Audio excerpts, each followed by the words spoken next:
This young man was stunned by everyone when suddenly a big book hit him right on the head. Instinctively, he jumped up, and facing Jasper was a face full of anger. Jasper Raymond.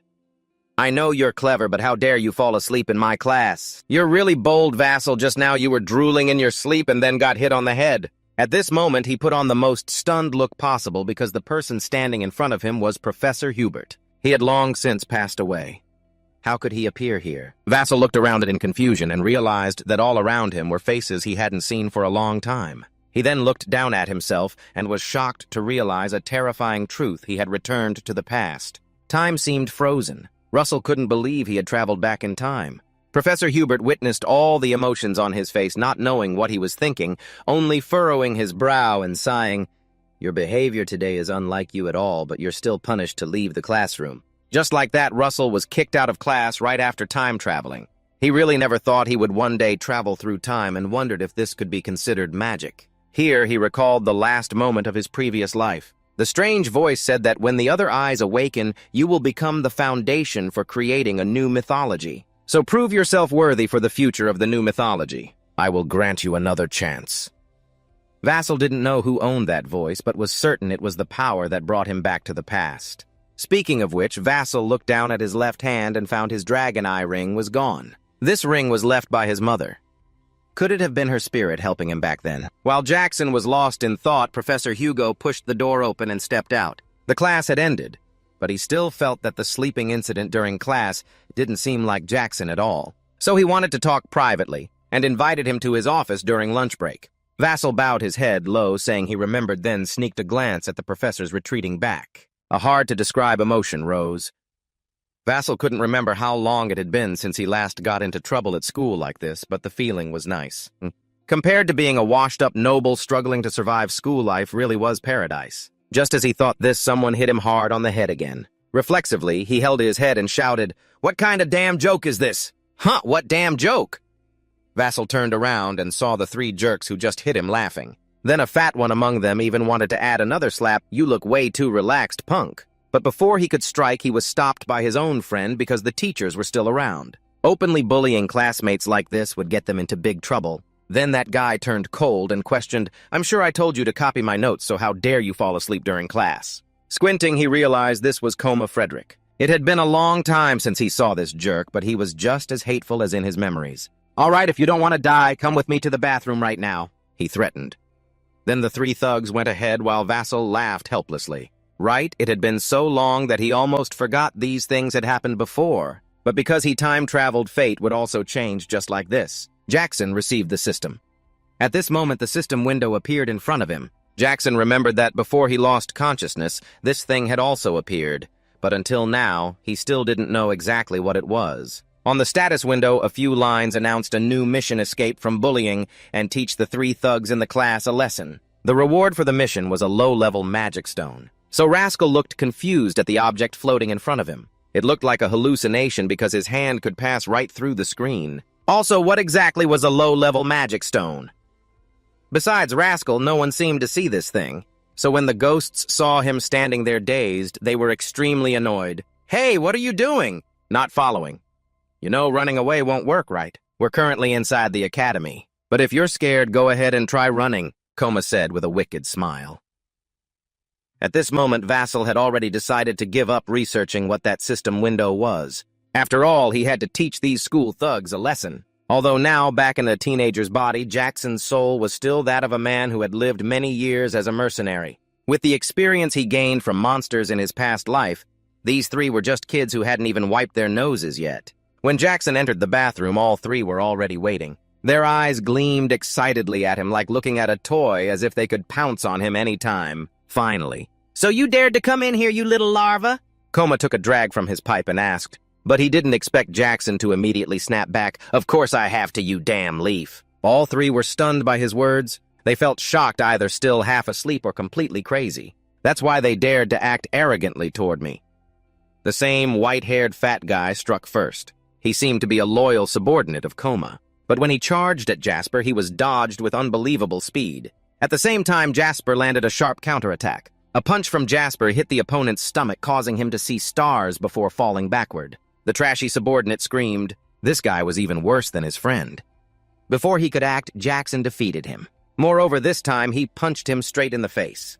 Now only Coma and Jackson were left standing. But he was not only unafraid, he also taunted Jackson for not being able to use magic. So you learned some cheap martial arts moves. Truly nothing better can be expected from a fallen family. Even though we can't use magic in the academy, you don't seem to know I have a few small artifacts. Saying that, Coma threw away his pipe and strapped some equipment onto his right hand. Then he aggressively charged at Jackson. Thought his artifact would be impressive. But in the end, Coma's punch was still blocked by Jackson. Clearly, Jackson was much smaller, but his hand gripped Coma's tightly. He even twisted it backward. The pain left that bastard unable to move, nor could he pull his hand away.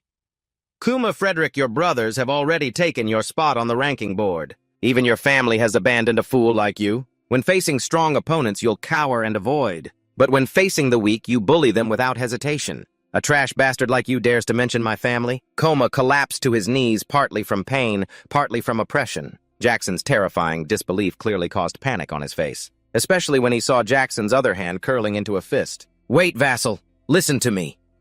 He tried to bargain and struggle, but couldn't stop Vassal's actions. In the end, all three were beaten flat on the ground by the one they always looked down on and bullied. Before leaving the bathroom, Vassal didn't forget to leave them a warning from now on: behave properly if you still want to keep your lives. However, after leaving the bathroom, Jasper quietly found a corner and sat down. It seemed he was exhausted in the body of a teenager just now. At that moment, the system window danced in front of him again. Notification: Jasper has completed the mission and received a low-level magic stone. A magic stone sprouted from it and fell into his palm. The system window also emphasized that this item could be consumed, making Jackson highly suspicious. That system wants me to eat this magic stone. Vassal looked at the magic stone with suspicion. After all, even the forest people don't eat stones, so why should I eat this? But seeing the system window still hovering, criticizing this strange idle thing appearing just for him must be destiny's arrangement. Then the system must also be a guidance from fate. So after some hesitation, Vassal still put that stone into his mouth. The text on the system window immediately changed. This time it was a notification that Jackson had successfully absorbed a low-level magic stone.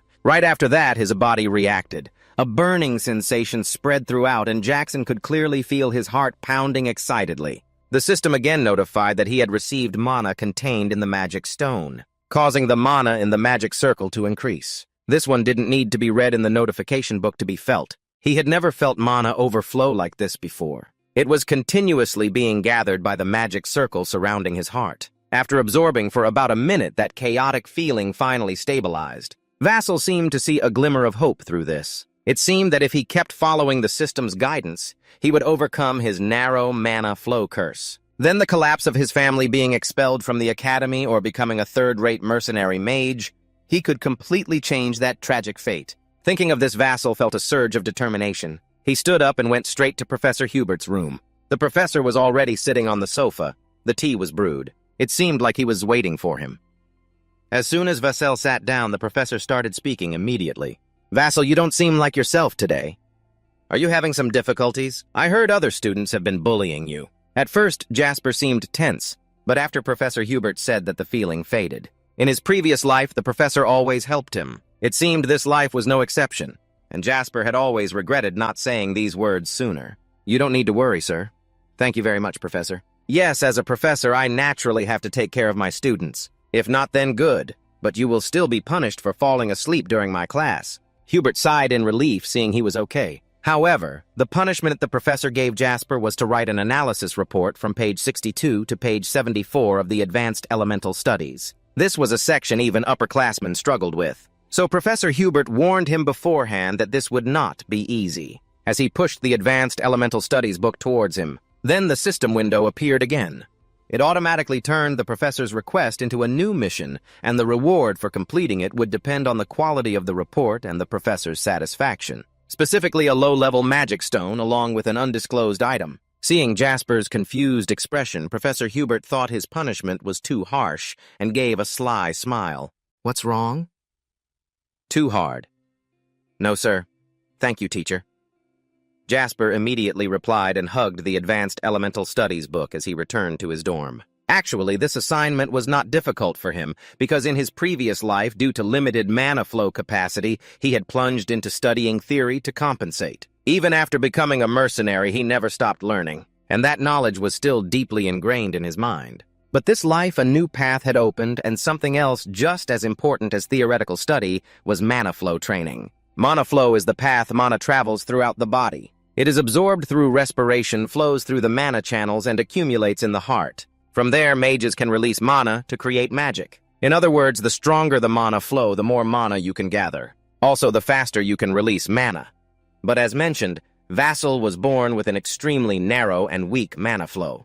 This caused him many difficulties in combat and forced him to live a wasted life. Up to now, having been reincarnated, he still couldn't forget those things, and sincerely wondered if returning to the past was fate sympathizing with his misfortune or just a simple stroke of luck. Regardless of the cause, Vassal was determined to seize this chance to change his fate. Afterwards, he relied on memories from his previous life to find an ancient historical relic of unknown origin. Inside, there were 2 hidden magic books. The abundant flow entered the mage's body, nourishing it and compensating for the major mana flow deficiency. Meanwhile, the mage's body replaced muscle fibers and turned them into part of the mana flow. In other words, the healthier the body, the stronger the mana flow. In his previous life, he discovered these 2 books when his body was already that of an adult. So no matter how much he trained, it didn't change much. But in this life, since his body belonged to a teenager, still developing the effects would definitely be more noticeable. That's why Vassal began a crazy streak of intense training. Every day he pushed himself to train until sunset, or until he was completely exhausted. Of course, during this process, the mysterious system accompanied him by issuing some tasks like running 5 kilometers to practice the abundant mana magic. Vassal obediently followed its instructions, even though it was very hard because it was a rare opportunity. So he absolutely couldn't afford to miss it. He kept running until his legs were limp and he was gasping for air. But since he hadn't reached the 5-kilometer mark, he kept going. The task was only completed late at night. Exhausted to the point he couldn't move, he just collapsed on the grass. And he had no idea that while he was training, a pair of eyes was silently watching him. At the same time, this mysterious figure smiled mockingly. Futile effort. Russell Raymond. A few days later, Russell submitted his report to Professor Hubert. The professor was extremely surprised that Russell could draw such insightful conclusions based solely on the academic materials he provided. He was sure Russell had personally prepared this report. Professor Hubert was even a bit skeptical. "Yes, can you swear by mana to guarantee this?" Russell confidently replied. His attitude was very self-assured, and mentioning the oath so straightforwardly finally reassured Professor Hubert about the report's authenticity. He was also very satisfied with it. Therefore, the reward Russell received was quite generous. Specifically, besides low-level magic stones, Russell also received support gems of the same size and knowledge about the art of summoning monsters. Thanks to that knowledge, he gained effects that boosted magic power, reduced mana consumption, and shortened spell-casting time. Russell was very happy.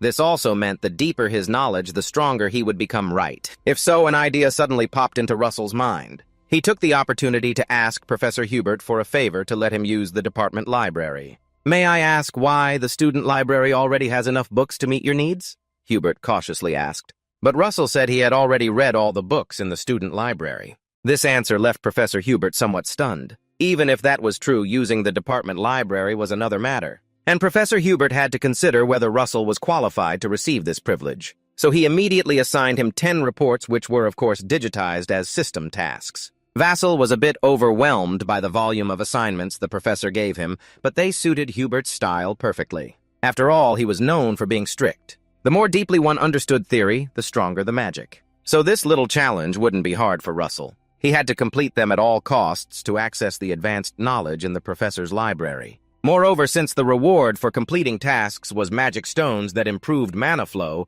Russell had even more reason to strive. So Russell diligently practiced the 2 ancient abundant mana flow spells and seriously completed the reports assigned by Professor Hubert. But living peacefully was really difficult, because the very next day someone came to cause trouble for Russell Vassal Raymond. "I heard you carry the cursed mana flow, but you look like some kind of training maniac. My friend has suffered big losses because of you." Vassal recognized this person. He was Anton Frederick. "The reason this guy came here, you could guess it just by thinking with your knees. So what, you guys came for revenge?" Anton burst out laughing after hearing this question. "Me revenge you? Don't be delusional. Who would bother taking revenge on a worthless jerk like you? Just trampling you underfoot is enough. See you in class." It seems like people with the surname Frederick all have unpleasant personalities like this. Anton didn't intend to beat Russell senseless right here because he complained there was no audience for him. Instead, this jerk wanted to embarrass him in front of many people. And Russell quickly guessed that the class he mentioned was the Practical Magic Combat class, where students are graded based on sparring match results. That was also the place where he was most despised and bullied in his previous life. For a moment, Russell had forgotten those painful memories, but Anton reminded him to remember. It's just that this life he had changed and was ready for that challenge. At that moment, the system window popped up with a new mission requiring Russell to reach the second magic ring and expand his understanding of the skills he currently possessed. Time was running out, so he continued to train like crazy, training during the day and writing reports at night. Even Professor Hubert was shocked when he saw the thick stack of reports Russell had completed in such a short time. But thanks to knowledge accumulated from his past life, all those reports satisfied him. Seeing the mission completion notice and reward points constantly popping up in front of him, Vassal felt extremely happy. Now he had obtained 10 low-level magic stones. However, Vassal felt a bit cautious last time he barely managed to absorb one, so would his mana flow be strong enough to control all these magic stones? He feared his body might explode, but after thinking it over, he decided to trust the results of his hard training so far. So he consumed all 10 stones at once. The reaction happened very quickly and was completely different from before. Vassal felt like his body was thrown into a crematorium. The scorching heat from inside seemed like it wanted to burn him to ashes. But Vassal didn't lose his mind because he knew what he needed to do was quickly create a new mana flow. He tried to control the pain to identify the next mana flow. He twisted it and tried to form a new magic ring. Vassal put all his strength into this because if he failed, his heart probably wouldn't take it. Clearly a dangerous gamble, but this life Vassal was determined not to live safely. And the reward for risking his life was the second mana ring. As Vassal's body gradually stabilized, his energy was completely drained. He collapsed on the floor, too exhausted even to read new system notifications. But after completing this mission, Vassal gained quite a bit of knowledge about his magic attributes, and the mana of those magics was also enhanced. At dawn, Vassal dragged his tired body to meet Professor Hubert to submit his final report. He told him he had completed all assignments, which made the professor very pleased. But the strict professor still wanted to ask one last question. Out of the 4 structures that make up magic, which one is the most important? Hubert thought this question was much more basic than previous assignments because it was very practical. But Vassal's expression suddenly froze. Professor Hubert felt he had made it hard for him since he himself had only recently found the answer. So the professor had originally planned to give Vassal a different question. But at that moment, Vassal confidently and clearly gave his answer. The most important thing is spirit projection. This time it was Professor Hubert who paused for a few seconds. Why do you think so? Vassal calmly but confidently explained his answer. According to him, magic is something that can materialize the impossible into the real world by using mana. The world classifies this process into 4 levels. Synchronization, where we learn the natural laws of phenomena. The mental image, where we visualize what we've learned in our minds, constructing formulas to develop visual images. Finally, there is development, where magic is realized through formulas that can be understood, constructed, and developed through effort and perseverance. But the mental image is not something you can achieve through effort alone. Breaking your own limits to reach free imagination through courage is what determines the level of each person's mental image. For example, Vassal can use magic to create a small flame, but if he imagines that flame as an arrow, it becomes a second-level magic spell called a fire missile. Next, if he imagines something else, that flame can transform into something completely different. In other words, if your imagination has no limits, you can even create things that don't exist in this world, purely fictional illusions. Like a dragon, for example. Like a shadow cast where the sun shines, or hot ice. So everything starts from understanding the world but ends by overturning the world's laws in many ways. That is the essence of magic. You explained it very well without hesitation. His confident demeanor made Professor Hubert even more amazed, just as he thought the student's library was too narrow a world for Vassal. And as a professor, how could he stifle a young talent by limiting him to such a narrow world? The mission to gain access to the first floor of the professor's library was completed. Vassal had just received recognition from Professor Hubert and also obtained 2 low-level magic stones. That was a completely deserved result for his relentless efforts over the past few days. Immediately after being granted permission by the professor, Vassal hurried to the department library. Although he had only accessed the first floor, the vast space and volume of books there were already overwhelming. It was completely different from the student's library. He quickly found practical books for himself like three-dimensional ballistic magic and advanced herbal magic. Of course, he also kept reviewing the basic theories of magic continuously. After all, that is the foundation of a powerful magician. So absorbed in the knowledge from the book, Vassal did not notice someone approaching from behind. Only when that person's voice rang out did he panic and turn around. "Oh, you're reading quite an interesting book." Vassal jumped, but there was no one behind him. The kid, the owner of that voice, had been behind him, but moved so fast that the naked eye couldn't catch up, and now calmly appeared right in front of him. Then Vassal turned his head and saw a middle-aged woman, but with an extremely elegant and confident demeanor. She was Snow White Daria. Jasal immediately stood up and bowed respectfully. "It is an honor to meet the owner of the fire tower. I am Jasal Raymond." Standing before someone like Daria Vasile, it's hard not to feel breathless. Because she is a mage with 8 magic rings. There are very few people in the world who can match her. Even though she is over 80 years old, a giant to maintain her youthful appearance. Just this alone shows how abundant Daria's mana flow is. It's just that he doesn't understand why she appeared here. "Oh, so the kid knows me? Don't be so nervous. I'm just a companion traveling alongside you." Saying that, Daria took out a lollipop. This action left Jackson stunned for a moment. Snow White Daria is actually coaxing him like a child. Well, that makes sense. After all, Jackson is currently in a child's body. He obediently accepted the candy and started eating. Daria then began strolling through the department library, and Jackson followed her. But how could a student like him enter the professor's library? After a few steps, Daria asked Professor Hubert, "Let me in." Russell answered honestly. A thrilled smile appeared on Daria's face. "Oh, is that the stubborn guy? Never mind, what the kid is studying is quite interesting. The mana is extremely pure. The mana distribution is also very stable. How rare." Daria's gaze seemed to see right through Jasper's secret. It made you tense, but she quickly reassured you and said she wasn't here to show off or lecture. She told you to try to develop your abilities to the fullest, kid. We'll meet again soon. Daria left an ambiguous remark. After her magic staff tapped the ground a few times, a flash of red light appeared and Daria's figure quickly vanished. "Yes, Master of the Fire Tower." Vassal replied foolishly and didn't calm down for quite a while. "You never thought you'd meet a legendary figure like White Snow Daria here. It was truly an unexpected stroke of luck. You returned to studying your books, until it was late before leaving the department library, and this was seen by the Anton group.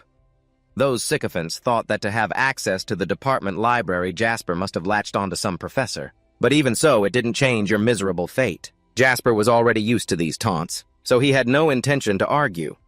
Whether his efforts actually worked or not, he thought that later when the chance came, they would experience it for themselves. And that chance came very soon when the practical magic class was held a few days later. As usual, the student whose name the professor calls first will go down to the arena and choose another student as their opponent. Professors often pick the weakest student first, so that person can pick an opponent of similar level. In the previous life, Russell was always the first to be called. But the result was still a miserable defeat in this class. His classmates also bet that Jackson would be called again, and the novice mages in the class started begging him to choose them as opponents to get a chance to improve their scores. Clearly, even the weakest students in class looked down on him and only saw him as a stepping stone to boost their own scores. But this time, something unbelievable happened. When everyone expected Jasper Raymond's name to be called first, the professor in charge called Anton Frederick instead. Everyone was stunned, and only Anton and that professor understood the situation. After all, he had received quite a few benefits from the Frederick Trade Guild,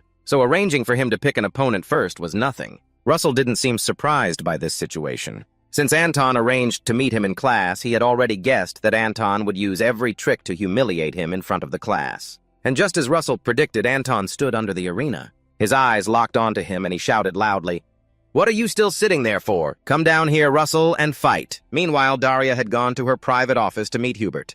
Through their conversation, it was revealed that Hubert was actually Daria's student. After the greeting, she directly brought up Jasper. "So you gave a kid named Jackson a professor's library access card." Hearing his former teacher ask, Hubert became tense. "Yes." "Did he do something wrong?" "No. It's just that I haven't seen such a rare case in a long time." She was right. Hubert sighed deeply.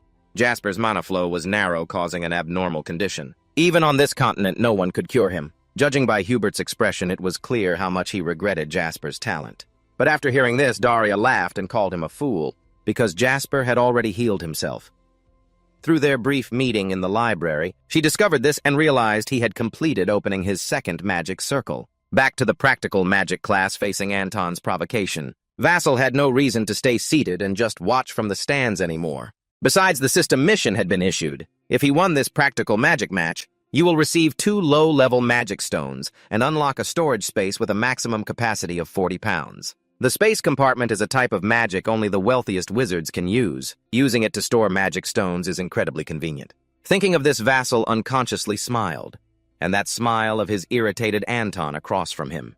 You insect, haven't you realized the situation you're in yet? If you want to live, beg me.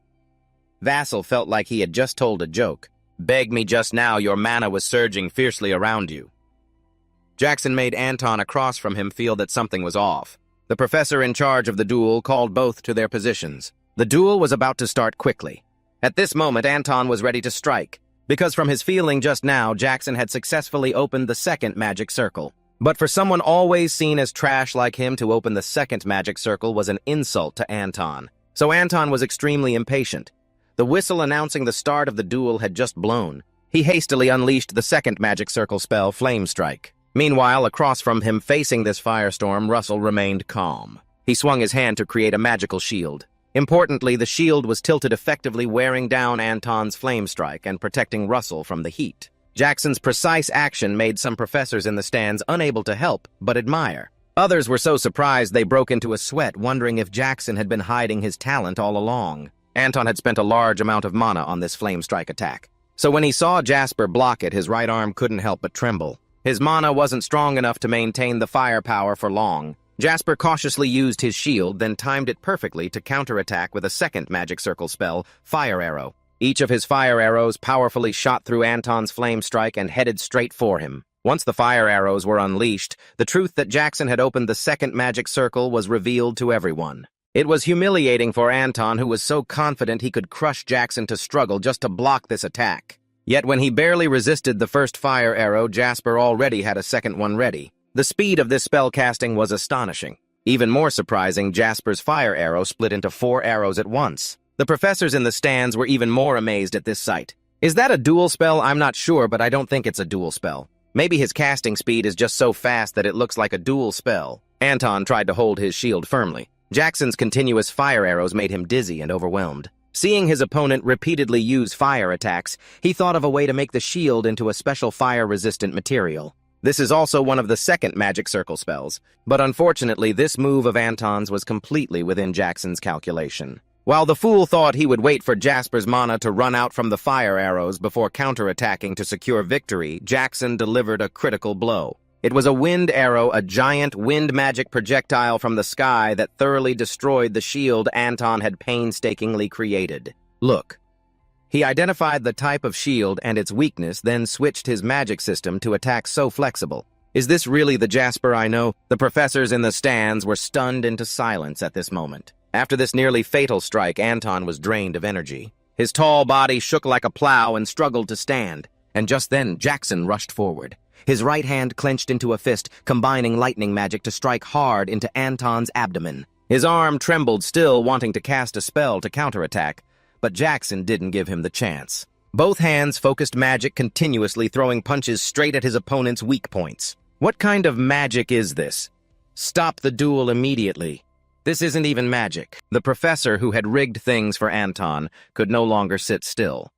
But his request to stop the match was overruled by a newcomer, Professor Hubert, who said it's not magic. Take a closer look at what's protecting Jasper. According to Hubert, he then shifted his gaze. And just as Professor Hubert said Jasper was using mana like a magical shield of a knight, Hubert's eyes were full of pride.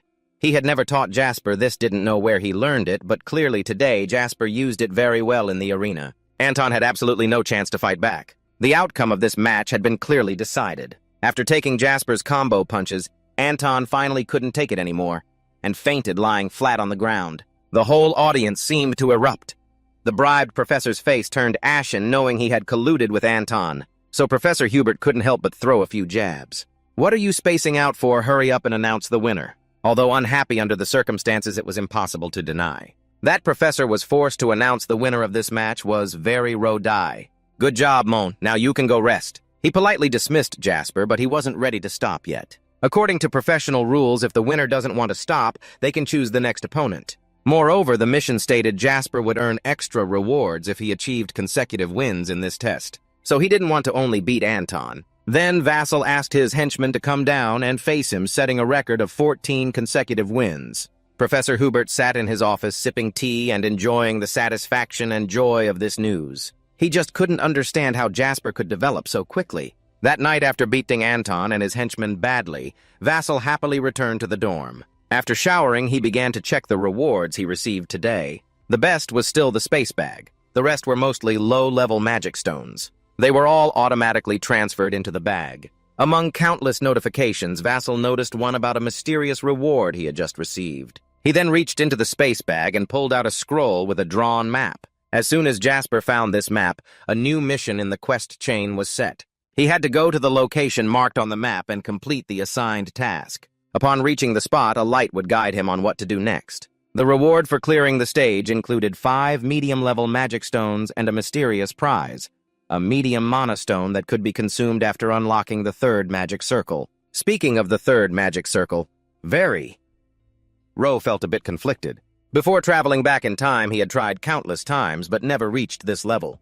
He wasn't sure if he could do it this time either. Plus, although the map clearly marked the location, Vassal was completely clueless about where it actually was. So he decided to look for information in the professor's library the next day. However, Jasper really faced a tough challenge this time, flipping through dozens of books, but finding no place matching the location on the map.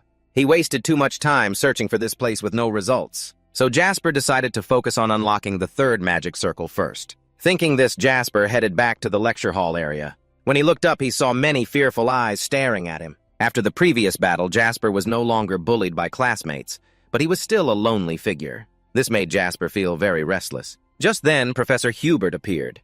He wanted to have a private talk with him again. Professor Hubert was a light for Jasper during his dark times at the academy. So every time he got to talk with the professor, he was very happy. Summer break is about to start. Do you have any plans yet? Professor Hubert took him back to the office as usual, brewed a cup of tea for Jasper, and then started to talk. Not yet, Jasper answered honestly.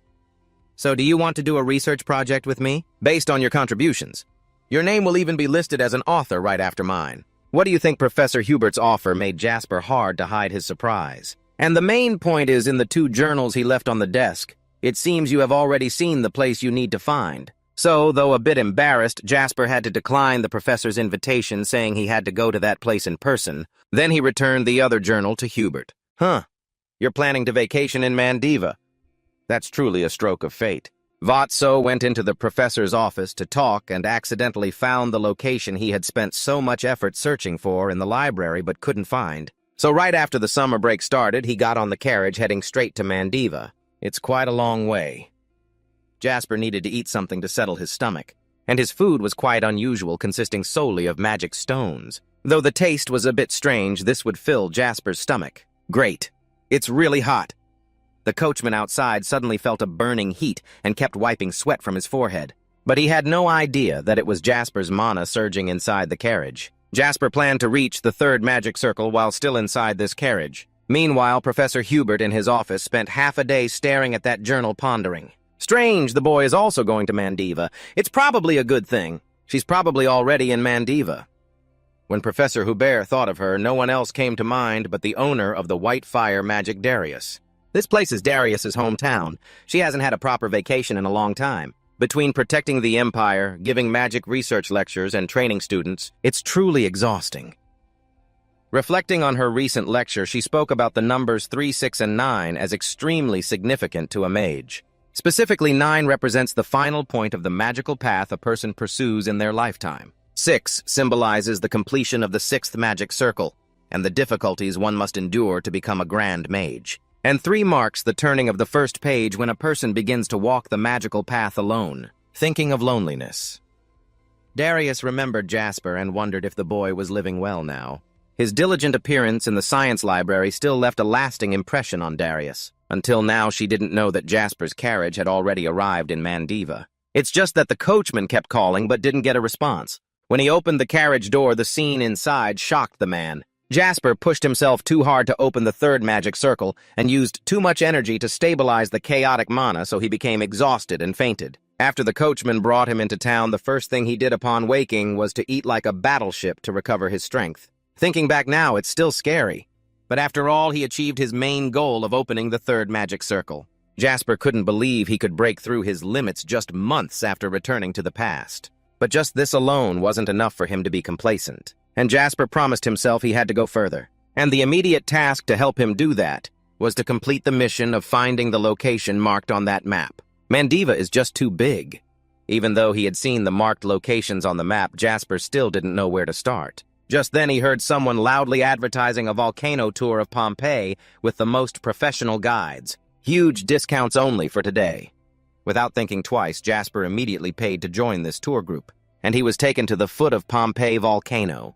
According to the guide originally, this was just a normal mountain, but it became a volcano because one day a special creature came to live here. After hearing this, Jasper couldn't help but be amazed. That creature stayed only briefly, but changed the natural conditions of the whole area. Why did an image suddenly appear in his mind? Maybe that's it. In this world, there is only one creature capable of that. It is the fire dragon. The knowledge the guide has provided so far seems sufficient. Taking advantage of their distraction, Jasper quickly and quietly jumped down from the cliff. By the time the guide realized someone was missing from the group, Jasper had already reached the waterfall area. He abandoned the reward and the great potential for growth from completing the mission just to come here, because it was related to dragons. But it seems this is a stroke of fate, as the map in Jasper's hand suddenly reacted. A golden light radiated from it, gathering into a round shape like a dragon's eye, then shot off swiftly. Jasper silently wondered if this was the guiding light the system mentioned in the mission. It just shot through the rushing water and disappeared. It seems whatever awaits Jackal lies on the other side of the waterfall. For an ordinary person, this would be a tough challenge, but not for Jackal. He skillfully used wind magic, turning it into a giant arrow shooting straight toward the waterfall. The wind arrow tore through the water, creating a hole. Jackal took advantage of that chance and quickly darted through. Who would have thought that inside the flowing red waterfall was a cave formed from magma? Jackal continued deeper inside and discovered a ruin. No one knew how long it had been there, only that it bore the heavy marks of time. But there wasn't a single monster or beast here. This made Jackal inadvertently lower his guard. After wandering around, he accidentally found a door outside, guarded by 2 stone statues. Vassal guessed this must be the place he was looking for. Without hesitation, he immediately moved toward it. But just then, a chilling sensation ran down his spine, causing him to freeze. I'm doomed, Vaskol thought. Had he forgotten all his survival instincts from his mercenary days, he'd let his guard down. He should have realized by now that if there were no monsters, beasts, or even any sound around it, meant this territory was suppressed by an extremely powerful creature. Rattlesnake mustered all his courage, turned around, and faced it. At that moment, the fierce, bright eyes of a huge Kodomo dragon spotted Rattlesnake. It attacked wildly, swinging its tail back and forth aggressively. Vassal tried to dodge, but deep down he trembled because a Kodomo dragon was a beast that would normally require at least 2 mercenary squads to handle. The only thing he could do now was run, and if he wanted to survive, he had to buy time effectively. Thinking this, Vassal used lightning magic to form an arrow, the same old trick, shooting straight at the enemy. The arrow hit the Kodomo dragon, causing its whole body to convulse violently. The monster roared in pain and anger, but Vassal knew that damage wasn't enough to take it down. He took advantage of the moment and ran straight toward the stone gate. But when he reached the gate, the 2 stone statues standing silently suddenly moved. They crossed their weapons, blocking So from approaching the gate. Prove you are worthy to enter the gate with your mana. A mystical voice echoed. Damn it, Vassal shouted. What a streak of bad luck. Who would have thought there'd be something like this? Behind the Kodomo dragon, it had escaped the attack, and needless to say, its anger was terrifying now. If the dragon couldn't dodge, death was certain. But he had struggled hard for a chance to start over. How could he just accept death here? Vassal turned to face the ferocious monster charging at him, then cast a fire arrow using all his mana. He bet everything on this move to take down the beast. Who would have guessed that when Jackal used fire arrow, the red stone embedded in the rock wall suddenly reacted? The Kodomo dragon opened its eyes wide, then suddenly stopped as well. It stopped right in front of Jackal, then carefully knelt down and bowed before him. Vassal was completely confused, not understanding what was happening, while behind him, the 2 stone statues had returned to their original state. The seal on the gate had been lifted. The voice said Jackal had proven himself worthy to pass through this gate. The red stone kept glowing, its light so intense it blinded Jackal. He temporarily lost his sight, and only after a long moment could he see again. The first thing that hit Jackal's eyes was his own face. More precisely, he was seeing his reflection through a thick layer of ice. Vassal was twice as confused when he realized he was in a cold room. The floor was covered with thick ice and snow, and several stone statues guarded the area. Could the light just now have been teleportation magic? He had clearly just been inside a cave. While the dragon was still confused, a huge object emitting the same mysterious red glow appeared in the center of the room. At the same time, a new quest window appeared. It was Chapter 2's quest, requiring him to defeat all the ice golems in the area and overcome the fire challenge. The reward for this challenge was 5 medium-level mana stones and a mysterious prize. Ice golems, Russell muttered. Then he heard a rumbling sound. The stone statues surrounding him suddenly opened their eyes from their stone slumber, simultaneously transforming into ice and advancing toward him. Damn, does this quest really require me to take down all these guys? This seems a bit too harsh. Vassal used a fire missile to take down the first golem. With his extensive combat experience, he knew that to defeat a golem, he had to destroy its core inside. Yet the fire missile that seemed to have hit the golem only cracked its chest. The ice it was made of was incredibly hard beyond Vassal's imagination, as fire had little effect. He then tried using wind magic, but unfortunately Vassal couldn't cast wind arrows. Even lightning magic was completely nullified. It seemed this challenge could only be overcome with fire magic. No wonder the quest mentioned the fire challenge. That meant Jackal couldn't use any magic other than fire attributes right now. The situation quickly worsened when he was knocked down by a golem. Dozens of aggressive golems pushed Jackal against the wall. If he stayed idle, they would surely crush his right arm. Jackal moved slightly and used fire missile again to attack the golems in front. It was truly terrifying. Casting spells at a dizzying speed, Russell continuously launched fire missiles straight at the golem horde. Of course, continuous attacks were more effective than single strikes. But even so, Vassal was overwhelmed by the monsters because he was tired, having only defeated 2 so far. If he kept following this group, he would run out of mana before defeating them all. Vassal risked counterattacking while also trying to find another way to break the solid ice armor of the golems. Immediately, he needed to focus all his power on one point. In the end, the answer was density. Vassal took the opportunity to run away and cast magic. Once he reached the desired distance, he created a fire missile and enlarged it. Not stopping there, Jasper added a formula simulating fire lightning and finally merged all these elements together. The power began to condense. But right then, a golem charged at him and raised its ice axe. Jasper's heart trembled. "Come on, merge it now," he shouted. A deafening explosion and a blinding flash of light appeared. The golem before Jasper was torn apart, and in Jasper's hand was now a fiery scythe. Though exhausted, it seemed he had found a breakthrough. Evidence was the new system notification reminding him that his understanding of fire element had surpassed his own limits. Jasper could feel it too.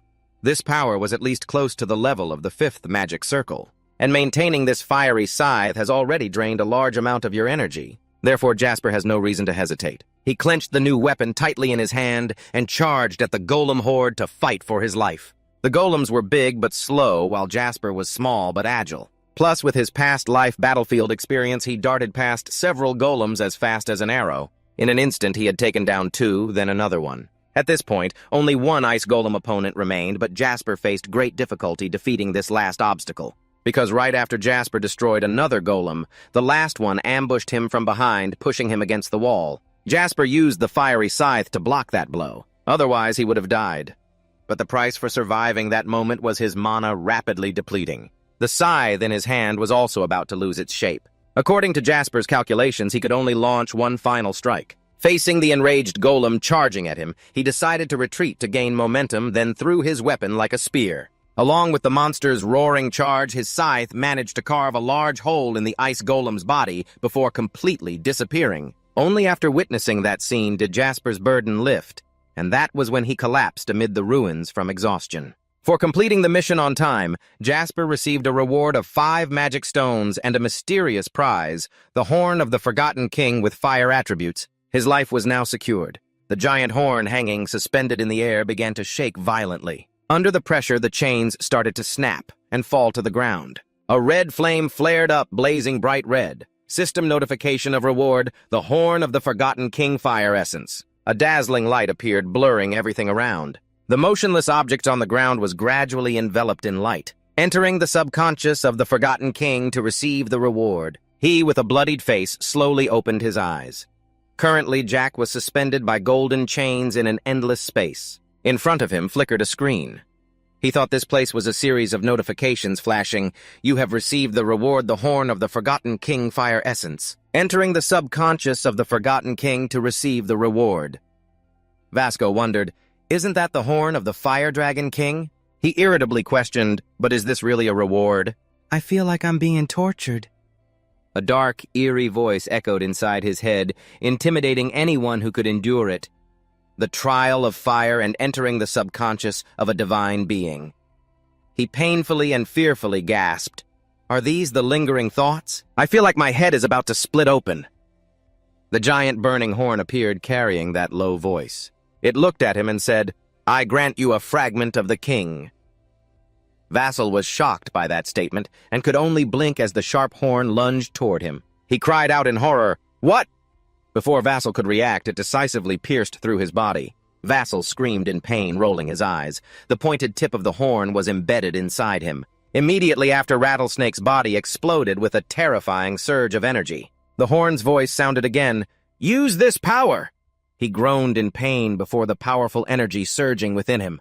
The massive silhouette of a dragon appeared behind Rattlesnake. His whole body now radiated dazzling light and immense power. Scene cuts to a peaceful beach filled with sunlight and the sound of crashing waves. A weak figure lay on the sandy shore. Russell struggled to open his eyes, groaning quietly in pain. He stood up dazed, wondering, where am I? Looking at the magnificent city before him, Russell finally realized and whispered in amazement, "Manhwa." He rubbed his head confused and asked, "What happened there?" The system displayed a notification again. "You have absorbed the Horn of the Forgotten King and reached the mana capacity limit. Exceeding the limit you can absorb is a potential. Intermediate understanding of fire attributes has reached its limit and will become advanced understanding of fire attributes."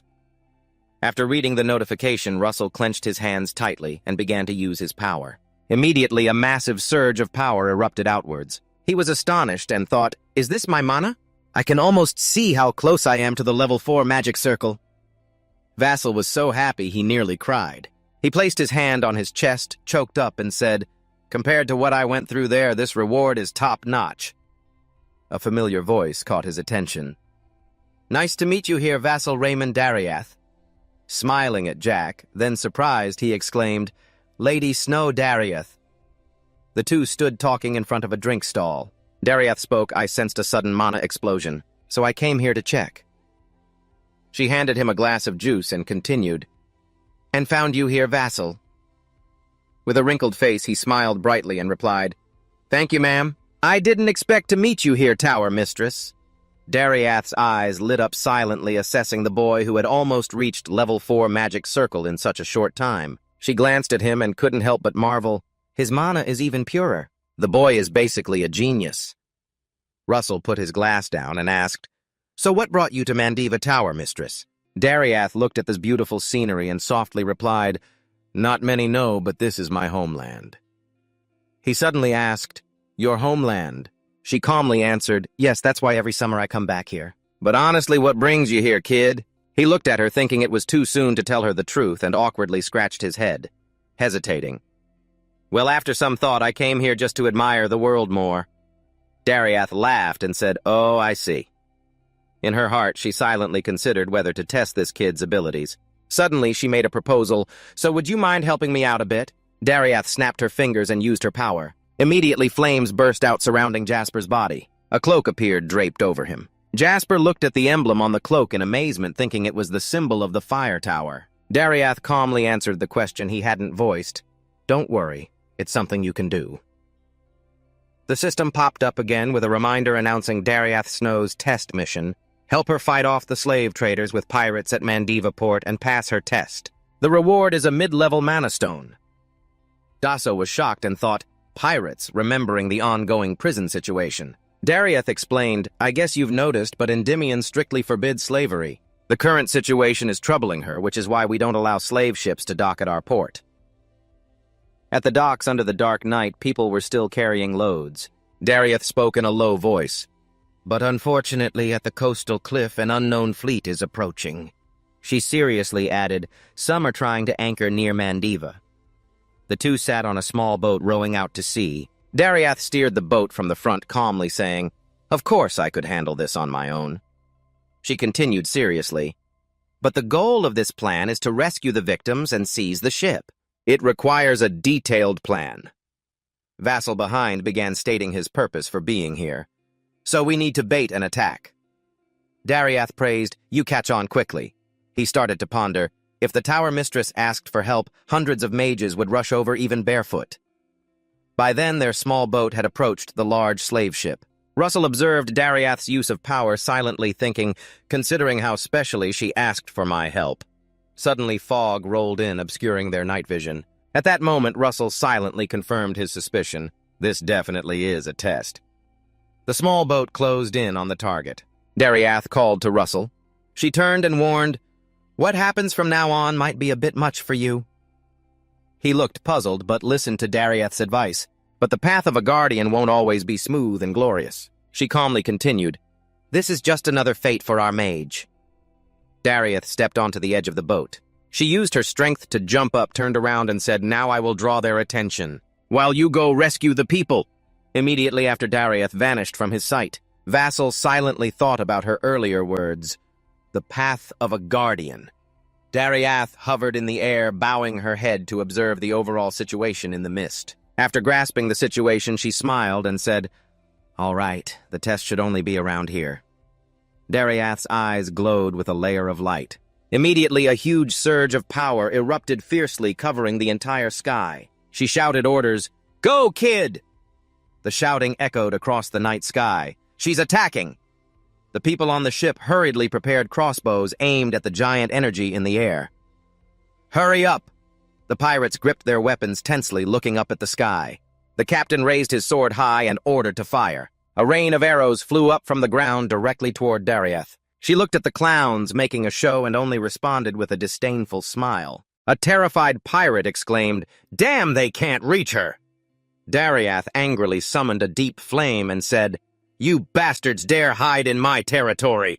She gently blew the flame in her hand, sending it flying. Small flames began to fall onto the pirates' ship. They looked confused, watching the situation unfold. Dariath said again, "Let's see if your abilities match your courage." Seeing the fire burning on the ship's surface, they panicked and shouted, "What?" One tried to stomp out the fire, but angrily yelled, "What did you do?" Before he could put his foot down, the flame, as if with a mind, flared up and caught the pirate's foot. He was gradually engulfed by the flames, screaming in pain. "Why is it burning like this?" The flames gathered together and began to form a fixed shape. It glanced around, observing the pirates on the ship. They flickered like torches, lighting up the entire ship. A hand reached up from the sea, gripping the side of the ship. Vatsal skillfully jumped onto the ship's bow. Immediately after, a shout rang out, attracting his attention. "Move quickly." Lazaro looked up at the chaotic scene before him, silently amazed. It was the sight of the Hellfire Dwarf confronting a pirate. He thought Darius's magic had covered this entire area. The pirate angrily swung an axe at the cursed one. The Hellfire Dwarf quickly returned to his original form. Lazaro silently marveled that he could see it exist in human form. Its scythe decisively struck the pirate's leg. Along with the pirate's terrible screams, he was burned alive in an instant. Vasco looked horrified by what just happened and couldn't help but panic. "Huh, what just happened?" "In the blink of an eye." The other pirates exclaimed fearfully, "It transformed into that form." He regained composure and turned to look at the ship's door, thinking, "Well, now is not the time to panic." Vassal opened the hatch, cautiously observing around, stepping inside, carefully thinking, "We have to save those controlled by Darius first." The dark cellar with the creaking iron frames sent chills down the spine. The pirate guard wrinkled his brow, hearing the noisy sounds on the ship's surface, and wondered, "What's going on out there?" The captives joyfully exclaimed, "The Navy is here! We're being rescued!" The pirate, banging his sword hard against the bars, made a jarring noise. Like a demon, he threatened the trembling captives with a fierce voice. "No matter what happens, you won't escape from here." The pirate spoke aggressively, not noticing what was behind him. Suddenly, a hand appeared, gripping tightly at the back of his neck. Rattail said in a deep voice, "Drag him immediately." A bolt of lightning surged, paralyzing the pirate's body. He was scorched by Rattail's electric pull smoke rising from his burning body. Vassal threw him to the ground and exhaled. "Sure enough, no one is upstairs." A captive hurriedly stood up, clutching the bars, asking him, "Did you come to save us?" He was drawn by the sound and glanced at Vassal, who nodded affirmatively and smiled reassuringly. but we have to wait until the pirates leave first. It will be safer here now. The person immediately knelt down and bowed deeply, exclaiming, "O Divine One, you have heard my prayers." He glanced around silently, wondering how many others were locked up in this tiny place. Rattail's eyes slid in astonishment. He looked at the child curled up in a corner and involuntarily said, "They even sell children like this as slaves." Vassal angrily gritted his teeth and cursed those bastards. Suddenly, a group of pirates burst in through the door, shouting, "Someone there!" They stood frozen when they saw you looking at the burnt, motionless, chubby guard lying on the ground. The pirates exclaimed in shock, "What him?" An angry leader swung his sword and shouted, "Capture that bastard!" They charged fiercely, each rushing quickly toward Vassal. You frowned in annoyance, raised your hand, and used magic seriously to warn them, "I'm the one catching you." Chains covered in a flurry of lightning bolts swiftly moved through the pirates with ease. They were quickly knocked down by the electric shock. Vassal calmly stepped forward, one of them still barely able to speak. "Are you a mage?" He stubbornly kept his arrogant attitude and said, "If the commander comes..." Before the pirate finished, Jackson coldly signaled, "Pull." He continued deeper into the room. Vassal stood before a dim, suspicious room and said, "This prison cell." Then a voice called out, "Are you the mage of the fire tower?" Vassal used magic to summon a ball of lightning light. Looking closely at those behind bars, he was amazed, thinking they were elves. An elf suddenly stood up and asked Zuko again, "So you are the mage of the fire tower, right?" He remembered the flower on the cloak, finally realizing, oh, they saw this symbol. Vassal calmly replied, "No, I am not a member of the fire tower." A cold voice cut him off. "Anyone will do." Dam coldly ordered, "Open this door." Vassal forced a smile inside and thought, I really want to open the door for them. The tone of that guy sounds really annoying. Looking at the arrogant faces of the group, he thought gloomily, in this situation, they're still like this. It makes me want to leave immediately. Suddenly, a solemn voice rang out, "Stop right there." Ilo, sitting inside, observed and spoke out loud as a reminder, "Be careful how you behave." Looking at her sitting upright there, he asked suspiciously, "Ilo?" The elves beside her helped her stand up. Ilo calmly explained, "He's not an ordinary person." She stepped forward to face him. Before Jasper's bewildered eyes, she continued, "He possesses a pure mana amount, like a lightning bolt at dawn." Ilo smiled gently and affirmed, "I can sense the spiritual scent from him." The group looked at Ilo and asked curiously, "Not an ordinary person. You mean..." She pondered and replied, "I can smell the spiritual scent within his body." Vassal was confused, thinking, spiritual scent. Another elf also exclaimed in astonishment, "No way! Could the spiritual scent really come from a human?" He unconsciously raised his arm to his nose and sniffed, wondering, "Do I smell like anything?" A call snapped Jackson out of his thoughts. The fire tower mage stepped forward with a forced expression, silently looking at him. Then he suddenly bowed and pleaded, "Jackson, please save us from here." Next, all the elves inside bowed simultaneously and shouted, "We beg you!" Vasco was surprised at this unbelievable scene and exclaimed, "Elves are known for arrogance, but changed just because of one word from her." He looked at Elo's calm demeanor as she bowed and thought, could she be a high-level elf? Or even more than that, Vasco used magic to melt the lock. At this moment, Elo spoke for protection, calmly asking him, "Have you defeated all the pirates and their leader?" Vasco looked confused and answered, "Leader." At that moment, a figure appeared looking at the pirates Vasco had just defeated. Ilo seriously said, "They are still strong." The captain glanced around the ship's hold, searching for targets, affirming, "Stronger than skilled magic warriors." The next prison cell door was opening, the floor littered with pirates. The captain gave a twisted smile, pleased, on the ship's deck at this moment. John Click was leisurely watching the chaotic scene of fire people fighting in front of him. The sounds of shouting curses continuously ringing out, damn it. He leaned on the ship's wheel and exclaimed, "Fire battle interesting?" John Click reached behind and pulled out his enormous sword, then jumped up and vanished from his original spot. John Click appeared like a death god, striking down both fire-hell dwarves with one slash.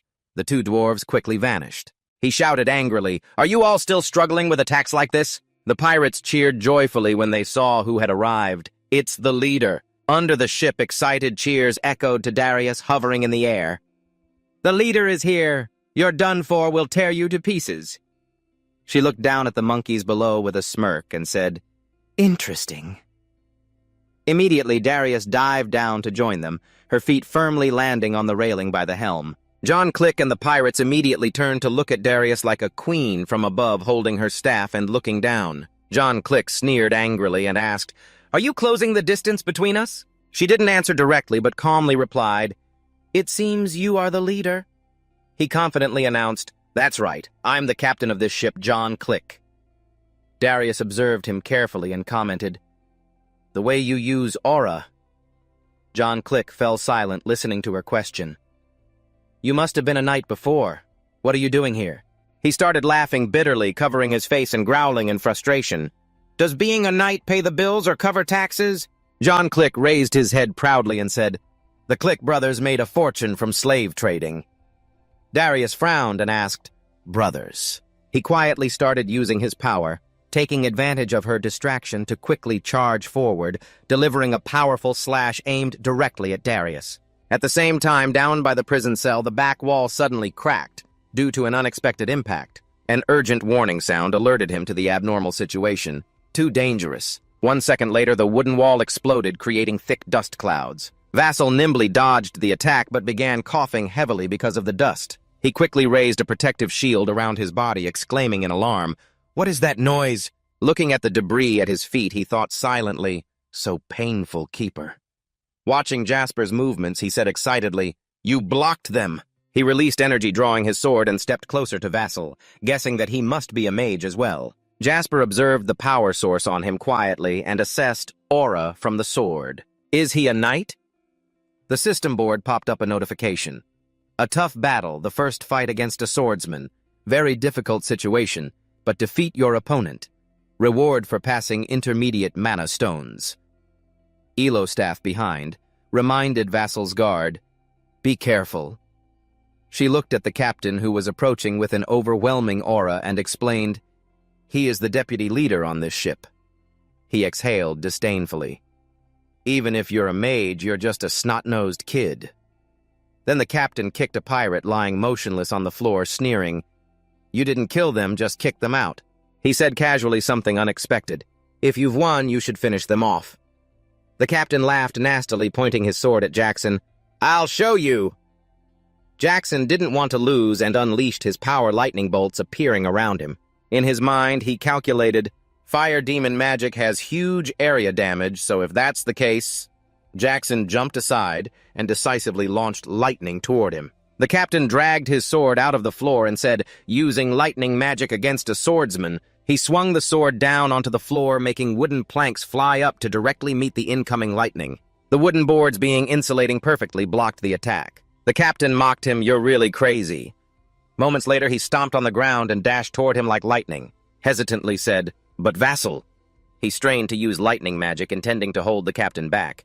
He gritted his teeth and wondered, "Why doesn't my attack affect him?" The swordsman faced a barrage of wild lightning bolts without fear and proudly said, "You can't do anything to me." He easily blocked Vassal's magic with his sword. This special sword could even resist lightning. Vassal was astonished and exclaimed, "He's immune to lightning magic."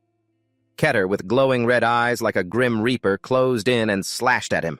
The clash between sword blade and protective shield created a sharp grating sound. His sword seemed to be absorbing and eroding Vassal's shield. He stared in horror, unable to believe it, thinking, "My shield."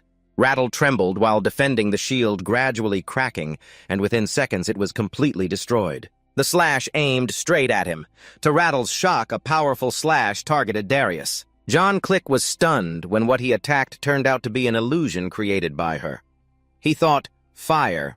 John Click turned his head, clicking his tongue irritably toward Darius, sarcastically saying, "A mage, huh? You're good at running away." She still maintained a calm expression and said, "Let me ask you something. Are your brothers knights too?" John Click proudly raised his sword and replied, "That's right, but of course not as good as me." He disdainfully slashed a sword into the air. "Another fire dwarf!" Darius responded in a deep voice. "No, this time will be a little different." John Click was stunned by this cryptic answer. Immediately, 2 hellfire dwarves with strange appearances appeared. He looked at the 2 humanoid flames before him and silently assessed 2 of them. John Click frantically attacked them, then suddenly noticed something unusual and thought, The more I slash, the more they multiply. After a short time, he was surrounded by a horde of hellfire dwarves. Darius stood above, looking down with satisfaction and a sinister smile. The hellfire dwarves quickly surged forward to attack, leaving him no time to react. John Click began to panic.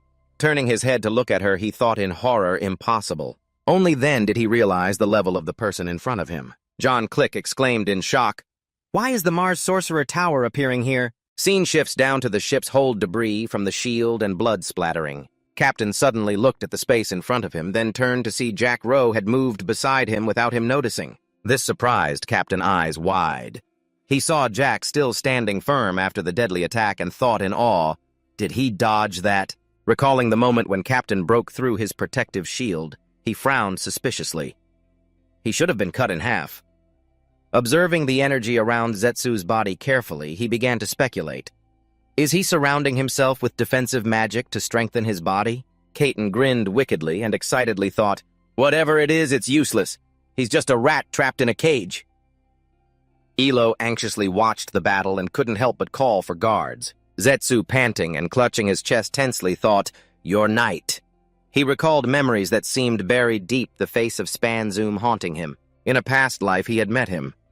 Vassal fearfully recalled that bloody scene. He had slaughtered an innocent group of mercenaries just for bumping into him. Just as Vassal was about to fall, a savior appeared. Alan stood in front, protecting Jackson. Behind the two facing each other, both wielded immense power. He thought back the only person who could stop him was a mage. The two clashed in battle almost evenly matched. Russell thought of Alan during the fight, silently calculating that his method was returning to reality. At this moment, he summoned a new protective shield, facing the Keeper's furious assault. Russell quickly calculated as one of the Keeper's powerful sword strikes smashed down on his defense. Immediately, the shield shattered, producing a deafening sound. Unexpectedly, beneath that layer of defense was another shield. That was Jackson's calculated move, deploying a second shield. Captain was surprised, thinking, it blocked it.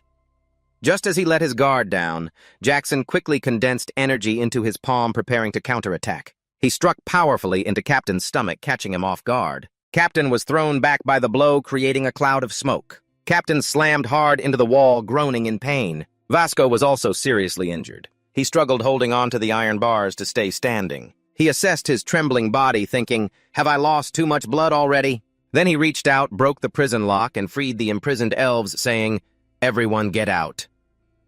Elo bowed gratefully and thanked him. Gardum also thanked him and offered, if you feel okay, follow me. Suddenly, a dark voice echoed, you brat! Captain suddenly stood up after taking Jackson's direct attack, leaving everyone there astonished. He was so angry his eyes were bloodshot veins bulging on his head. You should have cut off my head!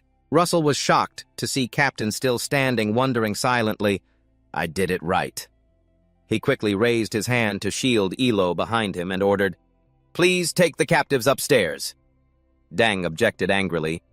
You want us to release the humans? Another elf chimed in. You want to? But Elo interrupted the descent, agreeing with Hasso. Fine. Guard Catter stood up, cracked his neck, and sneered mockingly. Still have time to rescue slaves. Like lightning, he leapt forward, disappearing from his original spot, filled with murderous intent, like a mad demon fiercely attacking Jackson's defenses. Excitedly, he reminded him, take care of yourself first. Each sword strike easily shattered a layer of shield. As soon as the first layer was broken, Captain guessed his move, giving Jasper no chance to resist continuing the attack. He thought, I won't give him any chance to counterattack. He smiled smugly at the struggle Jasper showed in battle. Under such overwhelming power, Vassal could only frantically use shield magic again and again. Watching the elves desperately trying to escape, he told himself, I have to hold on. The elf group quickly retrieved the key from the prison guard's corpse. They quickly rescued those enslaved by the pirates. Vassal silently resolved, just a little more time to get everyone out of here. Soon after, an announcement sounded, signaling the danger was over. All guards are safe. Keeper was still very confident in his abilities. He taunted him mockingly. You think this will work? A gentle voice rang out, accompanied by blazing red flames spreading throughout the cell. Of course it will. He was stunned by this unexpected turn and couldn't react or dodge in time. Vasco shifted his stance, smiling calmly as he declared, and now I will destroy you. The flames grew larger, spreading through the ship's cabin. Captain began to tense up, thinking, what is this? Jasper's eyes changed.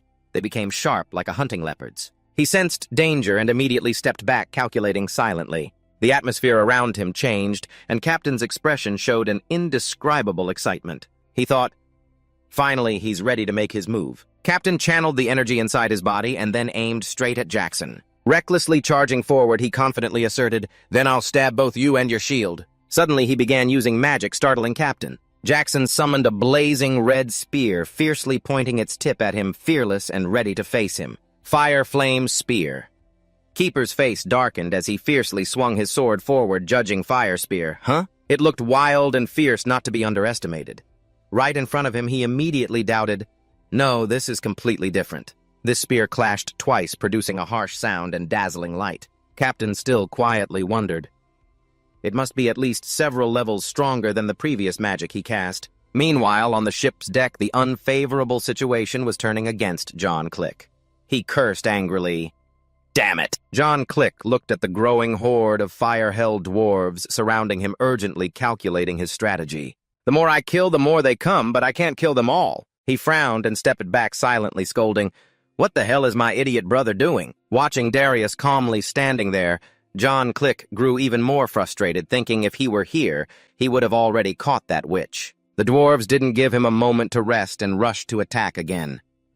John Click blocked them with a single slash, telling himself to hold out just a little longer. Suddenly, the wooden plank beneath him began to crack, revealing flickering light. The ship rocked violently, making John Click even more anxious and alarmed. Seeing the growing light beneath his feet, he grew increasingly suspicious of this tragic situation. A gigantic pillar of light appeared, piercing through the ship's sail and shooting straight into the sky, momentarily dispelling the night and shaking the sea surface. John Click stood at the center of that immense energy, immediately crying out in pain, spitting blood. He couldn't believe he was defeated, only able to helplessly scream in rage and disbelief. Darius was also shocked by the sudden scene, covering his mouth and exclaiming, what is happening? She heard the noise, turned around, and seeing Elo and the elves rescuing prisoners, thought I was too careless. Then she looked at Jackson, lying motionless in the ship's cabin, and blamed herself. Leave it to Jackson to handle everything. Surrounded by flickering flames, he lay there silent and still. The system displayed a message, you have completed the mission and received a reward. You received a mid-level mana stone. Below the ship, the pirates aggressively climbed aboard small boats, continuously shouting that their leader was down and surrounding them. The defense ship gathered, hearing the chaos. Darius just laughed mockingly and gently raised his staff. She used magic to disperse the Helldwarf group, saying I should think carefully about this matter. Darius decisively slammed his staff onto the deck, making a loud noise, a sound like a signal horn that made the dry dwarves hesitate before jumping into the sea. Rushing to attack the pirates' small boats, the large ship began to move, leaving behind the dazzling light of the just-finished battle. Healing power was being used by Elo on himself very slowly. He hugged his heavily injured body, struggling to sit up, and asked, what happened? She gently reminded him, don't move, the warm magic from the benefactor is still radiating. Ilo spoke up. My mana hasn't recovered yet, so healing will take a little longer. Seeing Jackson awake and standing aside, Darius couldn't help but praise, well done, you defeated 2 knights by yourself. He was still confused and said, Jackson questioned, I thought I only fought 1. She calmly explained, actually it was 2. The 2 pirate leaders were tied to the mast unconscious. Silent Elo gratefully said, I owe you. She seriously confessed before Jasper's confusion. It's a big debt. Although I can't repay you right now, Elo firmly declared, I, Elo, daughter of the White Leaf tribe, bearing the name of my ancestors, swear to repay you one day. He humbly replied, I am Jasper Romeo. I am only fulfilling my duty as a bodyguard. Miss Elo was at her peak when Darius suddenly interrupted, don't forget, we are also from the Fire Magic Tower. A loud call rang out. Lord Dam and his companions appeared, seriously reporting, we have finished checking the prisoner's conditions. She responded with satisfaction. Very good. Darius turned to Elo with praise.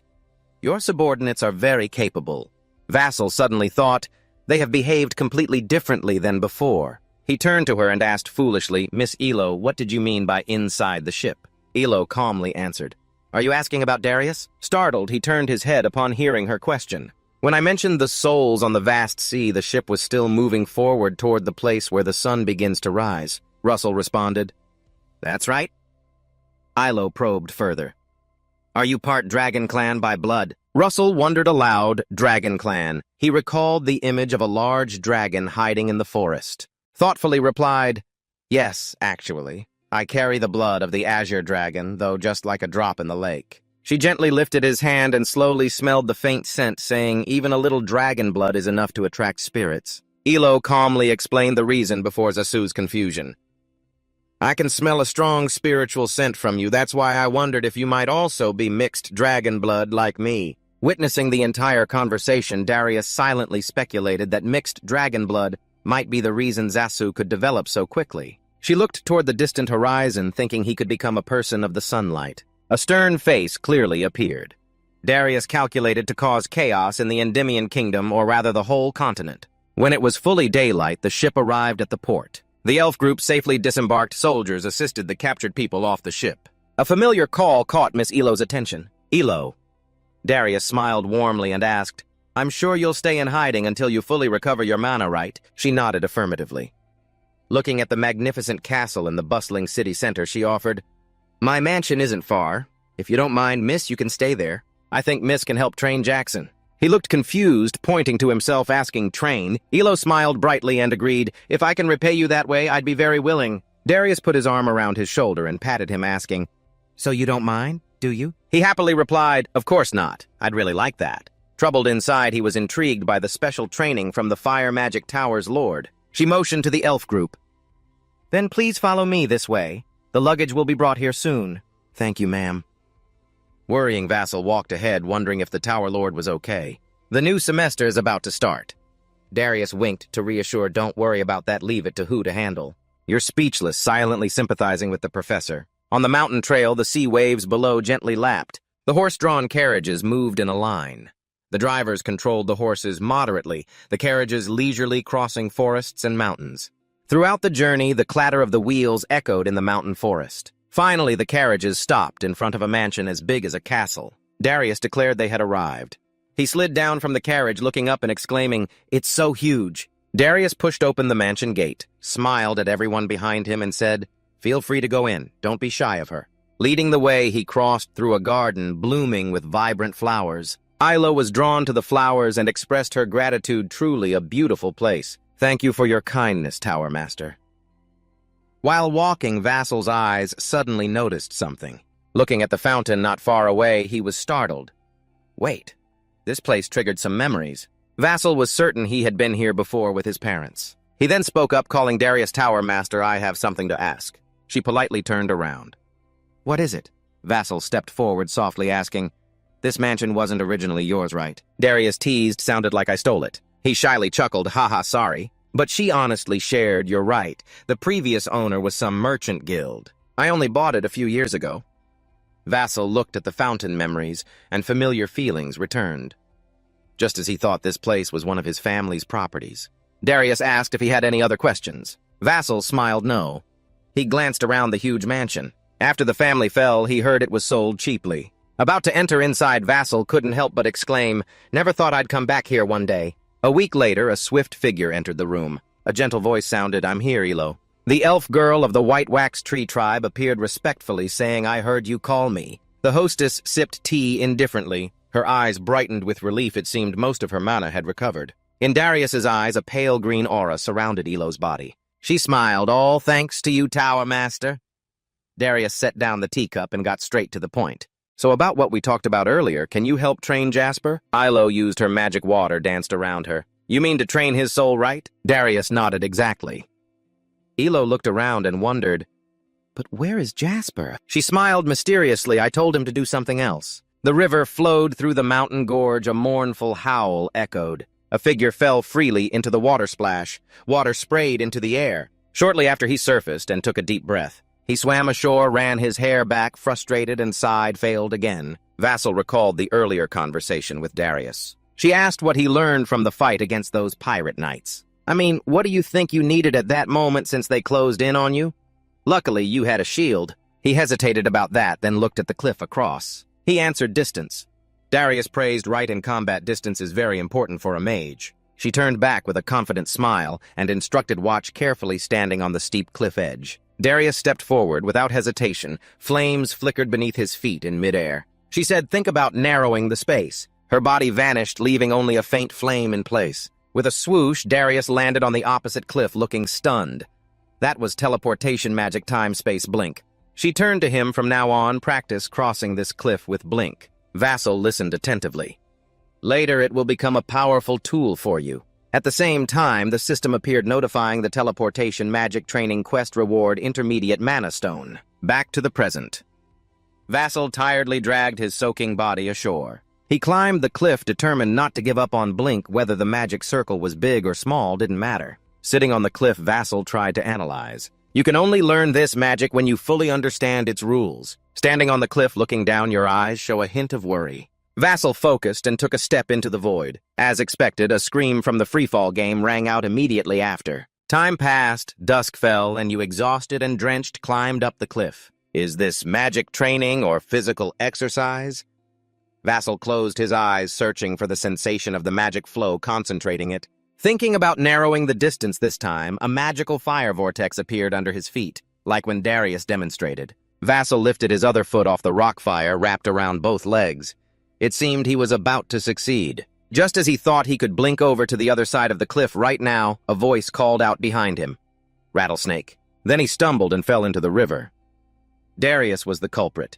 She gave an apologetic smile, watching Rattlesnake fall, and once again panic from losing gravity, and a terrified scream echoed. That night by the campfire, Darius stroked his hair and said, "From today you will learn about soul contracts." Russell warmed himself by the fire, listening to her instructions. "Elo will help you." Elo expressed gratitude, happy to be able to help you. You bowed gratefully, thanking Miss Elo. Vassal sat by the campfire as the elf girl began guiding him slowly. Close your eyes. Darius sat on a rock, observing the situation, Elo's voice gentle and resonant, imagining something related to fire, the crackling campfire. She suggested morning sunlight, midday, or campfire, anything would do. Then a strong flame suddenly ignited inside Jackson's body. Elo was very surprised, amazing for a human body to have such pure mana. She closed her eyes. "I will enter your subconscious and guide you." Ilo stepped behind Jackson and placed her hand on his back. In the subconscious, the girl in spirit form held his hand, leading him forward. Most people don't know who they are.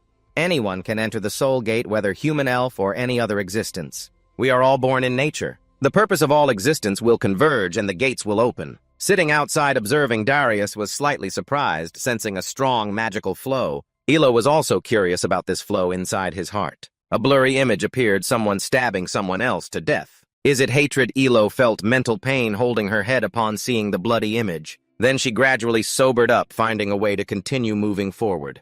Wondering what this flow inside the heart really is, they stood before the soul gate, but what they had to cross was a raging river. Ilo looked at Jasper beside her. Is that hatred? Then she immediately denied it.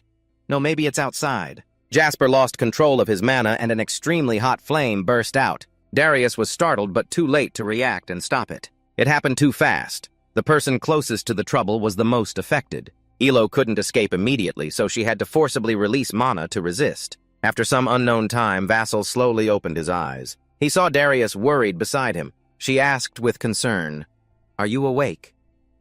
Vassal tried to sit up and looked at the tower mistress.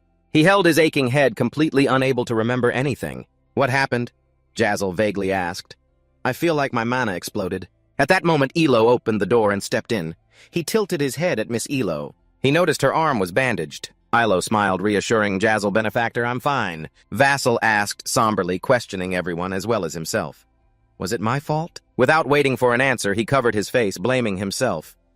"I'm really sorry." That night, to relieve his gloomy mood, Vassal went out to the flower garden to watch the moon. Inside the room, Darius observed him from the window and asked Miss Elo, "Please turn around. What exactly happened?" Ilo recounted the terrifying events that had occurred. "In the depths of your consciousness, it was very chaotic. When we set foot on the path leading to the Gate of Souls, we couldn't go any further because suddenly there was a very intense flow of emotions." Darius rested his chin thoughtfully.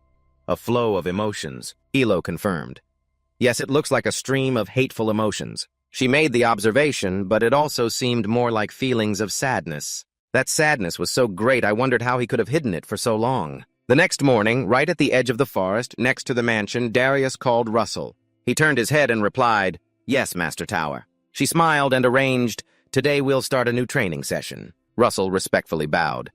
"If you say so, ma'am." Suddenly Darius declared, "Clean up." He was so surprised, he immediately looked up. "Are you assigning me this task?" "Help the servants in the mansion for a week to clean every corner thoroughly." Vassal thought to himself in surprise. "Clean the mansion?" Darius continued. "Meanwhile, Ilo and I will take a trip to the capital." Ilo politely bowed. "See you next week, sir." Vassal shyly bowed in response. "Yes, take care, both of you." Before leaving, Darius didn't forget to clarify, "This is not a punishment. Okay? All right then, obediently bow your head and get started. You will clean and practice refracting techniques during the remaining time." Then her next words ruined his plan. "Just so you know, this week I forbid you from using magic." Feeling frustrated after Darius left, he started cleaning the mansion. First, he picked up the broom and awkwardly examined the hallway like a teenager. He grabbed the broom handle, then pushed it forward with determination. "I'll train my body while cleaning." Vassal thought to himself, "I'm just not allowed to use magic, that's all." But the consequences were truly unpredictable because the mop was still wet. He pushed it forward quickly, a wet trail behind, and then he slipped. Vassal fell backward. The mop flew up, hitting a nearby vase, which shattered with a crash. He landed on his butt. Jasper was unharmed, but the vase was broken to pieces. A servant approached from behind and asked, "Who cleans that fast?" Jasper looked up and heard the other say, "Lady Daria really treasures that vase." He suddenly remembered the Tower Master's advice. "Oh, Jasper, about cleaning. Just listen to the head maid." At that moment, head maid Dia respectfully led the servants waiting to see Darius off. Dia was a middle-aged woman with a serious face, sharp eyes, and seemed strict. And right now, it was she who had just spoken. Looking at the broken vase beside him, Vassal regained composure and said, "I'm sorry." Rhea put on gloves coldly and said, "I know you're not allowed to use magic for a week." She handed Russell a cloth. "From now on, clean, according to my instructions." Thus began Jasper's experience as an apprentice servant. When he picked up the vase to clean the base, Zia stood behind watching him. "You have to support the bottom of the vase with your hand." When cleaning the floor, she scolded, "Don't you think you should clean behind the door too?" Jasper turned pale. "Sorry." Zia kept nitpicking. "But it seems like you can't see the dirt on the floor, right?" Then came a series of unpleasant criticisms and nitpicks from the head maid. After a cleaning session, he sat exhausted on the floor, sighed deeply, sweating profusely, his eyes losing focus. His mind was still buzzing with Rhea's stern words. He was very clumsy with the window curtains. He felt there was nothing left to hold on to in life. Was this some kind of mental training? Before he could rest, she continued to command him harshly. "It's lunchtime. Follow me." Sitting still with no strength to move, he laughed bitterly. "Ha ha, I'll eat later." Rhea turned her head, her voice cold, no resistance allowed. "Follow me." He nervously replied quietly on the spot. "All right." In the servants' kitchen, dishes were set on the table, and lively chatter filled the room. Vassal looked around and silently assessed. There really are a lot of people working here. Suddenly someone spoke up to start a conversation. "What's your name?" It was an elderly man with silver hair who looked quite kind. You politely answered, "I'm Ro."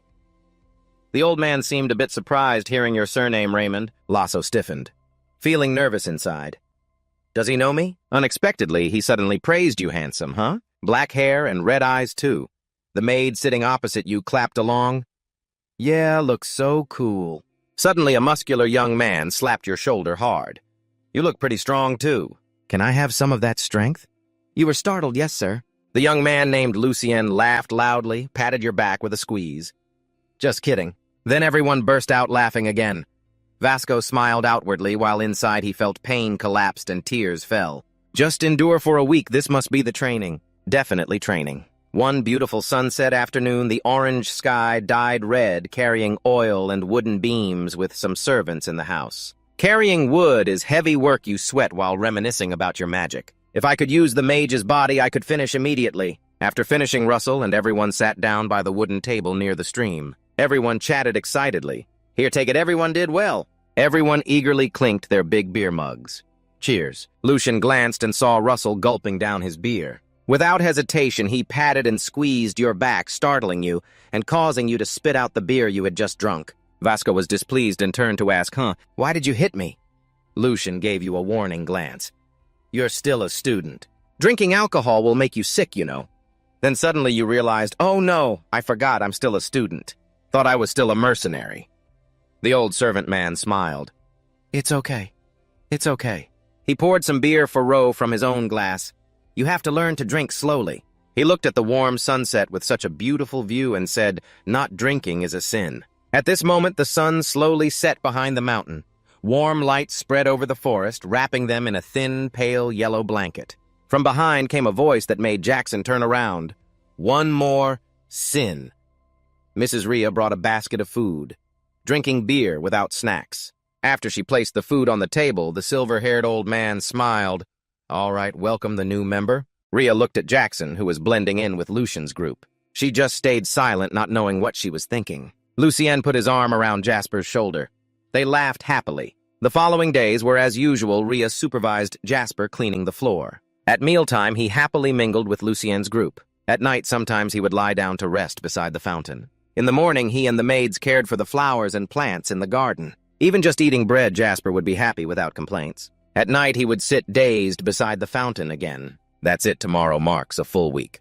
What is this feeling of dissatisfaction? While lost in thought, someone approached from behind. "You seem to really like this place." Seeing Rhea, Jasper instinctively stood up and bowed. Hello." Rhea pushed up her glasses. "How many times do you plan to greet me in a day?" You laughed, cursing, "Haha. Do I do that often? I didn't realize." She asked with concern, "Why are you out here?" Hesitating a bit, you looked up at the bright, starry sky. "I remember someone when standing here." Gia asked curiously. "I heard mages can teleport." "Can't you go see them?" Russell replied. "Teleporting magic is difficult, and even if I could, they are somewhere I can't reach." She understood. "I thought mages wouldn't worry about anything." You smiled and said, "That's not true." Dia turned and left, returning to her usual cold demeanor. Dia brushed her hair and smiled confidently. "Even if you don't become a great mage, you can still be a good servant under me." Vassal heard this and started to feel a headache. "All right, I'll remember that." Finally, the day came when Darius and Elo returned to the mansion. "You're back." Tower Master Russell came to the gate to welcome the two of them. The Tower Master spoke. "Are you okay?" Elo also asked with concern. "How are you?" Russell smiled excitedly at them. "I'm very well." Darius said, "Call Jasol, have her walk with me for a bit." The two strolled through the blooming flower garden. Darius spoke. "You've worked hard this week." Jasol replied, "Not at all." She shared that finding medicine to restore Elo's mana took quite some time. "Elf mana is very special." Darius stopped. "And I have to check something in the storage vault." Vassal sighed. "She is really busy." She suddenly turned and changed the subject. "This place once belonged to the Veman family." Vaso silently bowed his head without speaking. Continuing Darius. "Elo said there's a powerful flood inside your heart, and that's why you can't reach your soul." Vaso clenched his trembling hand tightly. Her voice echoed in his ear. "Do you feel insulted by that flood?" Darius pressed, "Is it anger or sadness?" Russell looked down faintly and answered, "Both." She continued, "It reminds me of the first time I met you." A memory appeared. "You fought alone to learn magic, but now thinking back, you were just a lonely noble trying to rebuild your family." Darius looked toward the mansion. "Since it's so big, take this place." Vaso was startled. "Huh? What do you mean?" But she coldly shared, "I won't give it to you for free." Darius gave him hope. "Become the Fire Tower's battle mage and the warrior protecting this land." But the next words were a bit harsh. "Earn a lot of money and buy this place back from me." She smiled encouragingly. "Do you understand, young man?" Vasco was a bit stunned. He silently repeated, "Young man." Darius beamed like a flower, sincerely advising, "Don't struggle alone." That night in the forest by the fire, sitting opposite each other intensely, Elo guided, "Last time when I approached the soul door, I didn't awaken your subconscious. I only guided you with my mana. This time come to the door and we'll go together." He nodded gloomily, still uneasy about himself. "What if I hurt you again?" Ilo the girl smiled innocently to reassure him. "I brought plenty of medicine, don't worry." Scratching his head in confusion. "No, that's not what I meant." Elo ignored his fragile mindset and started guiding, "Then close your eyes and think of fire like last time. I will awaken you in your mind." In Jasper's head appeared a pale figure he quietly called, "Elo, is that you?" She softly replied, "Do you see me?" His gaze closely examined his pale, curious hands and muttered, "So this is your pure mana." Ilo led the way as before. Everything went smoothly until they stopped in front of a cliff. Below was a roaring waterfall. Ilo whispered, "This flood is still here." Her voice, gentle but full of regret, "Still very hard to approach. Its source lies at the soul door." He stepped a few steps toward the waterfall. Ilo desperately tried to stop Russell if he got near the flood, as if there was a defense mechanism preventing anyone from approaching. A force like a waterfall pushed him back, and he fell sitting on the ground. Ilo sighed. Just looking at it is dangerous enough. Affected by the flood, countless thoughts flooded Dots's mind. Graduating academy, choosing the tower, restoring the family, avenging his father. He held his head. "I'm sorry I can't make this disappear." Ilo stood behind, comforting a confused Russell when a voice sounded in his mind. "How are you, Russell?" He recognized the owner of that voice, Darius. Then came a warm voice. "He is a good person." Jasper could never forget this voice. Darius's maid folded her arms and smiled. She wouldn't let him be right. The respectful beard smiled and replied, "Exactly." Jasper's mind gradually calmed. Some fleeting memories appeared kind. Hubert patting his shoulder. "Come with me for a bit. Happy times drinking beer with Lucian's group." "All right, welcome the new member," was Zia's heartwarming encouragement. "I don't know much about magic, but I think you're a good person." Vassal sincerely comforted Darius. "Don't struggle alone." His mind couldn't hold back tears. "That's right, you can't make it disappear," but Vassal stood up firmly, looking at the soul door. "I can leap through it." In his mind were Darius's words, "Think about compressing time and space." Ilo hurriedly stopped him. "Don't come any closer." He gritted his teeth, enduring the flood of negativity rushing through his body with this mental strength. "It's fine." Jasper stepped away from the cliff. Flames burst up at his feet, steadfast inside. Even if he falls, he is not alone. Ilo stared bewildered at the figure before him and the sparks flying in the air. Jasper's body had turned into a faint flame and vanished from the cliff. With his feet still blazing with fire magic, he had already teleported to the other side, clearly seeing that he had succeeded. Standing before the spiritual gate, Ilo happily greeted his benefactor. "You did it." The timely system announced, "You have completed the mission and received a medium-level mana stone as a reward." Staring at the dazzling golden spiritual gate, Vassal was stunned. "I've crossed over now. What should I do?" Ilo spoke up, startling Vassal slightly as no one else was visible. "Please step into the lighted gate in front of you," Vassal confirmed. Miss Ilo, the elf girl, smiled and explained, "You didn't expect that, did you? We can still communicate thanks to the mana link." Just then, the system appeared again with a mission notification to form a pact with a spirit. Following the elf soul Ilo's guidance, he created a pact with that spirit and earned a medium-level mana stone reward. Ilo instructed, "Please put your hand into the gate." Vassal complied, but anxiously asked what would happen next. His soul silently reached forward. Ilo's voice whispered in his ear, "Now it depends on the spirit's decision." Jasper's soul fell into darkness, surrounded by watching eyes. He could still hear Ilo's voice, "No one knows which spirit will come." The eyes blinked and then disappeared. "You might not be chosen," Ilo prayed silently on the side for him. "Just hold out your hand and wait." Outside, Darius stood seriously observing. Zaso lingered nearby, still hearing Ilo's voice. "That's all I can do." Not knowing how long his soul had been waiting, Zasu thought, "If it's too hard, it's okay if no spirit comes." His extended hand was aching, but he wouldn't lower it or feel discouraged. A powerful magic circle appeared, a gigantic red dragon wrapped around Jasper's soul. He was grateful for every moment that brought him here. The dragon respectfully bowed its head to touch his hand, sealing a soul pact. Moments later, Vassal struggled to open his eyes and found a tiny red dragon resting in his lap. Looking at the little red dragon with its big sparkling eyes clinging to his shirt, he was a bit surprised. "Is this a spirit?" Ilo, moved to tears, congratulated her benefactor. Darius laughed heartily, reminding them, "We have more than one reason to celebrate." Hearing that, Vassal also noticed the state of his body, a fourth magic circle spinning on his chest. Vassal recalled the moment he learned to teleport. Darius grinned widely, praising him. "You have overcome your own barrier." The system appeared before him, announcing, "You have acquired new knowledge on summoning spirits, and thus attained the fourth magic circle. You will receive an additional reward." Curious about the reward for completing this stage without trouble, unexpectedly, the little red dragon had wings. It chirped a few times, then flew up and peacefully perched on his head, apparently very satisfied with this nest. Vassal looked up to see it happily nibbling on his hair. Ilo stepped forward to touch it. "I don't think this is an ordinary spirit." She lifted it off his head. "Do you intend to name it?" Ilo brought the little dragon before Vassal. Name it, and I will complete the pact. Darius stood beside them, eagerly waiting. Give it a really good name.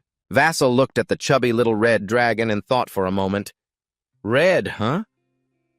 Then he said a name that stunned Darius, Zia, and Ilo as if struck by lightning. Bacon. Vassal laughed awkwardly. Ha ha, just kidding. Even the little dragon sighed in relief.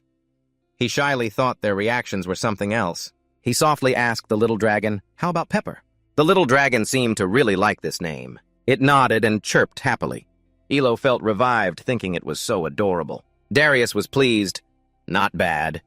Vassal laughed along, thinking Pepper was just short for pepperoni, which is also a kind of bacon. Darius spoke, to celebrate tomorrow we will begin the official special training. Ilo promised, I will teach you about the spirits. Hugging Pepper, lifting him up and down in his hands, Russell smiled. I'm really looking forward to tomorrow. He looked at the cute little red dragon, officially greeted him. Nice to meet you, Pepper. 1 month later at the academy, it was finally time for the towers to select students. A professor pondered, wondering how many graduates would be chosen this year. The bald professor chuckled, saying it was basically already decided. Outside, a white carriage stopped. A silver-haired woman stepped out. The White Tower's adjudicator had arrived. Each tower will select individuals to train throughout this semester. Then a second carriage stopped. A man dressed in yellow stepped out. The Golden Tower's adjudicator had arrived. If they aren't chosen, then who else? Next came a blond man in a blue coat stepping down. The Sapphire Tower's adjudicator had arrived. He was right. So we as professors of the academy should help these students more. One professor smiled and said. The bald professor nodded in agreement, continuing for our benefit. Well, I mean for the school's benefit. The bald professor laughed. Ha ha, yes, for the school's sake. Their conversation was overheard by Hubert, who clicked his tongue, wondering who would dare call themselves students when they only favor a few talented ones. At that moment, a strong hand grabbed the carriage door. The Fire Tower's adjudicator had arrived. The students turned pale in fear when they saw him taking a deep breath. The representative of the Fire Tower was a burly man looking quite fierce with long burgundy hair and cold eyes. Vermilion Yusin. Hubert glanced over and couldn't help but swallow nervously. Why was he here? Yusin stepped down from the carriage and quickly looked around, then smirked slightly. Apparently, it wasn't time yet. Hubert worried silently from the side, thinking that sending him as adjudicator meant she didn't want to select Jackson. At that moment in this town's sky, a faint silhouette like an electric spark was using teleportation to quickly arrive. Just as Hubert anxiously thought Jackson wasn't in sight, he appeared right above. Yusin is the Fire Tower adjudicator. Unzen is very adept with fire magic. He was alert, then quickly turned to glance up on the other side. Vassal sighed in relief and wiped sweat away, standing on the rooftop opposite the academy, almost late. But before he could celebrate, his gaze caught someone below. He saw a man frowning at him. Russell was surprised. Vermilion Olsen. Without looking long, Olsen turned and entered the academy. A fierce smile spread across his face. This will be interesting. Beating him up would feel great. Going back a little earlier in front of Darius's mansion gate, Vassal greeted and thanked everyone very much. He looked at Ilo sincerely and wished her a safe return home. Ilo smiled and nodded, thanking him benefactor. Then Vassal looked at Rhea and the headmaid. She was a bit surprised to be acknowledged and heard him say, I will definitely come back. He confidently declared, until then, I will be the master of this place, so please manage it well. Rhea pushed up her glasses and smiled approvingly. We know, I hope so too. Vassal said goodbye to everyone, though it was a short time. He truly thanked them all very much. Darius confirmed again, kid, you don't need a carriage. Vassal warmed up his body. Yes, I don't want to be late, so I'll run much faster. Then she spoke up, then on your way back, I have a request for you. Young Darius handed him a carefully sealed letter. Can you deliver this letter to Hubert? Vassal took it and nodded, yes, I'll definitely deliver it. He noticed Darius's expression looked somewhat unhappy. Okay, thanks, kid. Back to the present. In Hubert's sunlit office, he received the letter and spoke solemnly. Lucky the kid arrived just in time. Hubert opened the letter to read, but talked about something unrelated to the letter. However, this selection to help the kid will be quite difficult. He put the letter down because a few things just came up that he had to quickly finish, smiling gratefully. It's okay, Professor. Hubert looked worried, frowning, hands clasped together. All I can tell you is to remember the Fire Tower's adjudicator. He warned not to underestimate Brother Yusin. Hubert slowly stood up this selection process. He walked over and patted Jackson on the shoulder, saying the contestant needs to be the strongest, not just try their best. If it's a contestant, then they can do that. You smiled confidently. All right, teacher, don't worry. At this moment, the system sent a new mission announcing the Tower Selection Mission show an overwhelming difference in rank and gain recognition from the Judging Council. The selection's recognition from the Judging Council is under 10 reward is intermediate mana stones. The next day in the exam room for the first round of the selection, the written test began. So you focused on the test. The written exam wasn't too hard because you had failed this test many times in your previous life. After finishing the writing, your mind drifted a bit, wondering if there was something to worry about. You thought of Darius's letter, the teacher's letter. After this incident, Professor Hubert's trips would become more frequent, almost to the point where he couldn't teach your class at the academy anymore. And soon after the year, he was granted leave.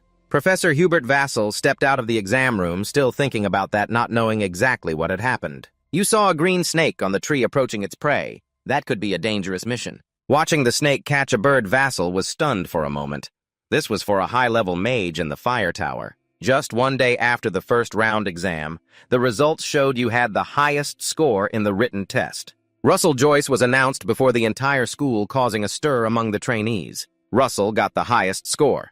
No way, he's really smart. So jealous being recognized for first-round achievements, you silently wondered if you could stop him. Because of the professor's death, there wasn't much time to think. As the second round of the selection, the interview test would begin shortly. Vassal and the trainees sat waiting in the hallway. The professors explained the rules. Enter when your name is called. Not long after the professor called Russell Raymond's name, he stood up silently, cheering himself on. You need to stop him. You can stop him. Then you quickly stepped into the interview room, because the evidence for that was right in front of you, and so stopped in the middle of the room. In your previous life, you didn't remember that Olsen would become a judge for the selection. You confidently placed your hands behind your back and looked straight at the judges. You have changed the future, so you need to join the fire tower and prevent the professor's death. Looking at Olsen glaring unpleasantly in front of you, Lasso aimed for the mission goal. You need to be recognized here. The professor in charge of documentation gave clear and detailed instructions when the judges answer briefly and verbally. Okay, understood. You replied yes. The White Tower judge read the question. We will begin. 300 years ago, the formula was created by Mage Oregon. The Q&A started. The judge asked Russell the answer must apply the concept of recycled materials to change the formula. You weren't too worried. The interview questions were even easier than those in the written test. While reading the question, the White Tower judge radiated yellow mana energy. Vassal noticed this, but there were other tasks in the second round test. The mana suddenly flared with dazzling golden light. Pressure surged, but so still stood firm. You endured the mana radiating from the selection judges. In your previous life, you always failed from this round, but this time it was different. You steadfastly answered the questions without wavering. If you changed the ingredient ratio in the potion, you could achieve triple the effect. The Gold Tower judge couldn't help but praise that kid's impressive. The kid's expression didn't even change despite being in a mana storm. Olsen smiled wickedly like a predatory beast. Is that all? A huge mana flow from him. The pressure suddenly increased several times. Vassal gritted his teeth, enduring this mountain-like pressure. Olsen smiled with pleasure, but remained silent, maintaining this pressure for a while. The Gold Tower judge frowned slightly, looking at him. He really was a crazy tiger if this continued. The Gold Tower judge turned away, worried for the candidate's fate. The candidate could die.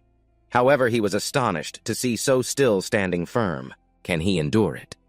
Judge Thung Tap praised him surprisingly. He turned to look at the group of professors trembling under the pressure. At the next table, even the newly appointed professors in charge of clerical work were suffering. This judge silently commented on Jackson. He's definitely a genius worth admiring, calm under such great pressure.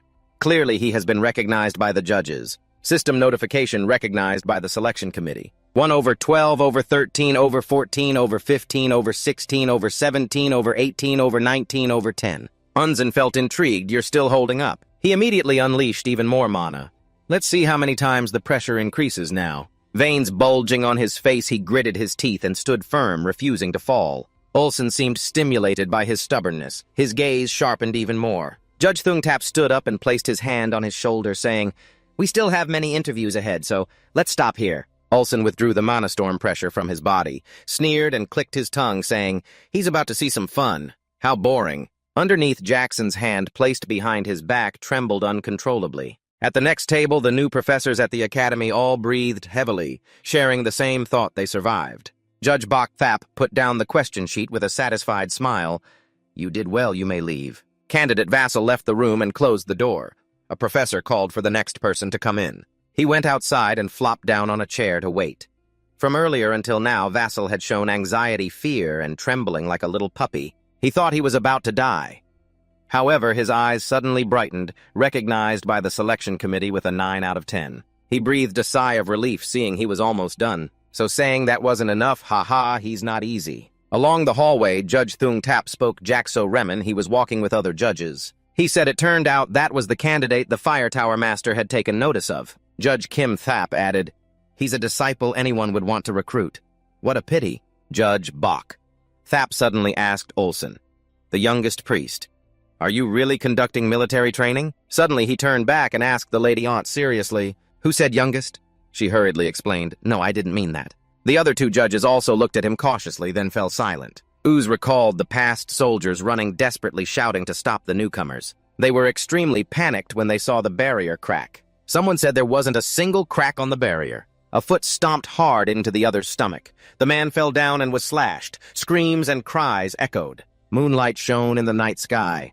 Unse looked at the people lying scattered on the ground and lamented the weak. He showed extreme anger, but tears fell. Back to reality, Unsen thought. If they collapsed, everyone would be doomed. Scene change at the gathering place, the judge shouted, "It's time to start the third round of the test." He explained the test this time was a treasure hunt. He held up a blue mana stone and said in the vast forest on the hill, candidates must find the blue mana stone. The candidates listened attentively to the judge. He continued that the number of mana stones candidates find and bring back will determine their score. Vassal looked at them and thought. The judge ordered all right candidates line up. Vassal silently stared at the system board. He wondered if he could pass this third stage. He sighed, wondering if Olsen would recognize him. The shout started. Vassal and the candidates all moved forward. He thought first he would run as fast as he could and told himself to do his best. After a while, the sun began to set. Russell wandered around, pondering whether to summon it now. He clasped his hands together. A flame rose. He thought it would be angry at him for a moment, then calm down. Pepper was summoned and immediately clung to him. Russell looked apologetic and said, "It's been a long time, Pepper, I'm sorry. Sorry because I can't use magic at school." It looked at him and smiled happily. Vassal created a magic circle and put his hand into it. At the same time, he said to it, "Pepper, can you help me with something?" He took out a red mana stone and said, "I want to find stones that look like this." Russell brought the stone to Pepper's nose to smell it. It immediately flew off to find the stone. Russell thought about how he heard that mana world spirits can sense magical energy very keenly. He smiled and asked, "You can sniff it out already, huh?" It turned back to look at him and smiled in response. Vassal followed the direction Pepper was flying. He said, "Well then, let's go." Nearby on a tree, a red magic circle appeared. Scene changed to inside a house. A voice said, "Finally found you." Hubert grabbed a man's collar, lifted him up, and threatened him. "Where is the wizard you made the deal with now?" The man replied fearfully, I don't know, I just sold him some materials needed for alchemy. That's all I know." Hubert pressed on, "What about the alchemy formula?" The man almost shrank back. "You don't know it's a heretical ritual." Hearing that, he became itchy. Hubert pushed the man sharply against the wall. Hubert said something that stunned him. "Helping the cultists is opposing the kingdom." He emphasized, "I ask again, where did that wizard go?" The man panicked. I really don't know." He recounted, "All I heard was he secretly followed a woman. That woman was accompanied by her disciple. He was going to confirm the disciple's identity." Upon hearing this, Hubert remembered Jackson and immediately hurried away. Worried, he thought if the cultists want to confront her, it wouldn't be just her alone. He continued thinking that Jackson would also be in danger, not acceptable. Hubert hurriedly ran away, his body emitting sparks of fire. He pondered that everyone participating in the test was in danger in the nighttime forest. One participant muttered frustratedly, "Damn, what the hell is mana stone?" He thought to himself that he couldn't use light magic, because that would reveal his position. Suddenly he heard a strange sound. He saw a strange shadow in front of him and wondered, "What is that?" He immediately used wind arrow power. He approached and said, "You scared me a bit." He wondered if it was another contestant. He looked around and thought, "Is he dead yet?" After all, this was a competition. About to walk away, he paused and said, "Wait." He turned to think, what if that guy has mana stones? He stepped closer but saw nothing. While he was dazed, a shadow suddenly appeared behind him without him noticing. He muttered, "Where did he disappear to?" Suddenly panicked, he glanced behind. A scream echoed through the forest. Meanwhile, Vassal was still searching for mana stones. He stepped forward and thought to himself, "This place looks like the center of the forest. Ahead there was a black bag filled with blue monostones. Pepper was beside them. Russell exclaimed, "Here it is!" He sensed something strange and wondered why all the monostones were in one place. Russell petted Pepper. He silently thought, "That's it, you did well, Pepper." He sat down by the monostones and saw a golem core nearby. "Is this a golem core?" Vassal took it, observed, and thought, "It's been destroyed."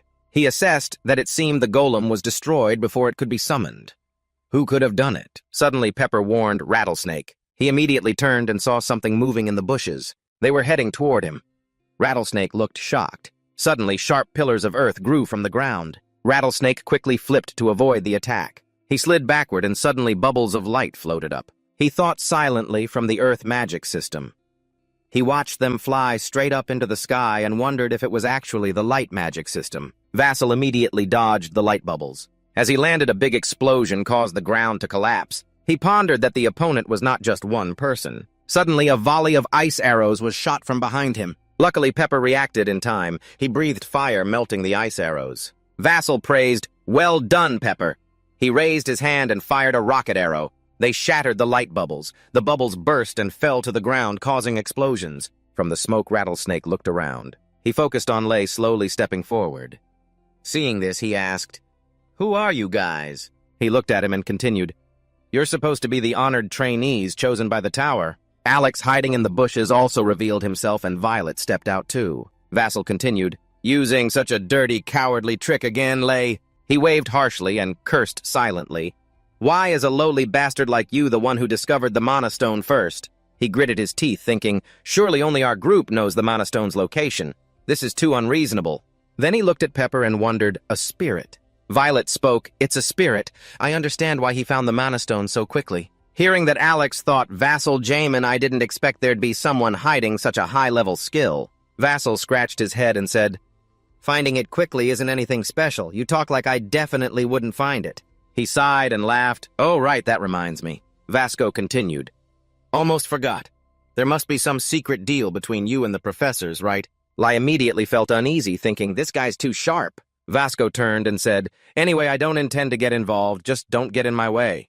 Hearing that, Lai got angry. "Don't lie to yourself." But in a moment, Vasco blinked behind him and threatened, "If you're good, try it. You'll regret it." Violet was very startled. Alex was stunned and wondered, "Blink." Suddenly, Pepper growled. Russell asked him, "Pepper, you turned to look into the forest and observed, assessing if there was movement inside." Vasco said to Lai, "Did he answer? Did you ask the professors for help? Did those old guys say they'd destroy the hack golem?" He replied, "Not at all." Alex and Violet stepped forward together. "We also find this very strange." Vasco immediately became alert, turned around seriously, and said, "Something is coming." Suddenly, the birds in the forest all flew away. The forest shook violently, and the zombies rushed in. Vasco was stunned. "Zombies!" Violet panicked. "Why are there zombies in the inspection area?" Alex continued, "Impossible." Lai was equally shocked and exclaimed, "What?" He thought silently, "I must run away quickly." So he turned around, but the scene in front of him stunned him. The four of them were surrounded by zombies. He said in despair, "There's no way out anymore." Pepper flew up immediately, creating a wall of fire around the four. Lai glanced sadly and thought, "A wall of fire.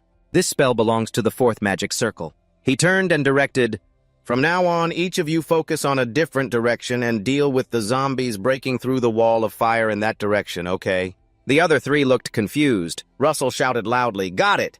They then panicked and answered in unison, "Got it." Lai thought fearfully, "I didn't expect to pick a fight with someone like him. If we actually fight, it'll be a big loss." Watching the zombies burn, he calculated, "The firewall is only a temporary tactic. The zombies keep rushing into the wall of fire." He observed them and thought, "We need to find the mages controlling these zombies. We have to find a way out of here." A zombie rushed into the wall of fire and had half its face burned. He looked at it sorrowfully and thought, "A zombie." He pondered, heretics hunting forbidden magic and the profane entities they summon. He frowned thoughtfully. In the past, the Tower Master had subdued those heretics. So are these the remnants from that event? What is their intention in coming here? Vought so suddenly startled, wondering, could they be hunting me? The zombies kept charging wildly. He bit his lip and calculated. Right now, I need to focus on fighting first. The magic we're using is a type of curse, he assessed. One feature is it consumes very little mana, so the longer the battle drags on, the more disadvantageous it becomes for me. Vasco turned back to remind the other three, "Everyone use your mana wisely." He continued to lower his firepower and aimed for their weak spots. Lai replied wearily. "It's easier said than done," Alex added. "But in any case, the judges will arrive soon if we can hold out until then." Violet interrupted, "The judges won't come." Lai immediately panicked. What are you talking about?" Then Vatso said he's right. "You're saying it's impossible that the judges coming from the Magic Capital Tower haven't detected this evil energy source?" Violet replied, "Maybe they used some kind of trap to erase all signs of mana." Then he suddenly remembered the red magic circle on the tree this afternoon and wondered a trap. Hearing that, Lai trembled and lost heart, "So we have to fight all these enemies by ourselves," Violet said, to reduce size and increase sharpness. But he still fearfully said, "Damn it. What's the point of fighting with such sophisticated methods?" Next to him, Alex was trying to attack the zombies. Lai looked at him and thought, what even this guy is doing that? Theo the heretic, lurking in the bushes far away, observed and said, "They're smart. They've started conserving mana." The person beside him continued, "Those kids are copying that bastard woman's apprentice, huh?" He raised his hand, creating a purple fireball. Behind him stood a giant monster wielding a hammer. He went on. "But what if they encounter a situation where they can no longer conserve mana?" Suddenly a loud noise made Vatso and the others glance at the monster stepping through the wall of fire. It roared fiercely.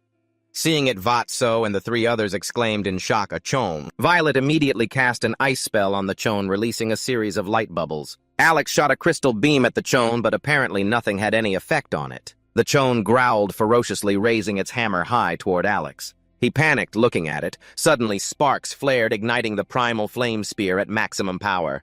The chone dropped its hammer, its body gradually dissolving. The purple fireball in the heretic's hand shattered. He itched in disbelief. What? He asked his comrade, did he really defeat a giant chone with just one strike? Violet was stunned. She assessed that the magic just now had destructive power comparable to a 5-ring magic. She looked at him intently and wondered, is he really a fellow apprentice like me? Then Vatso suddenly realized something. Seeing Pepper flying around, he asked Pepper. The chone noticed Pepper paying attention to it and thought it was a trap.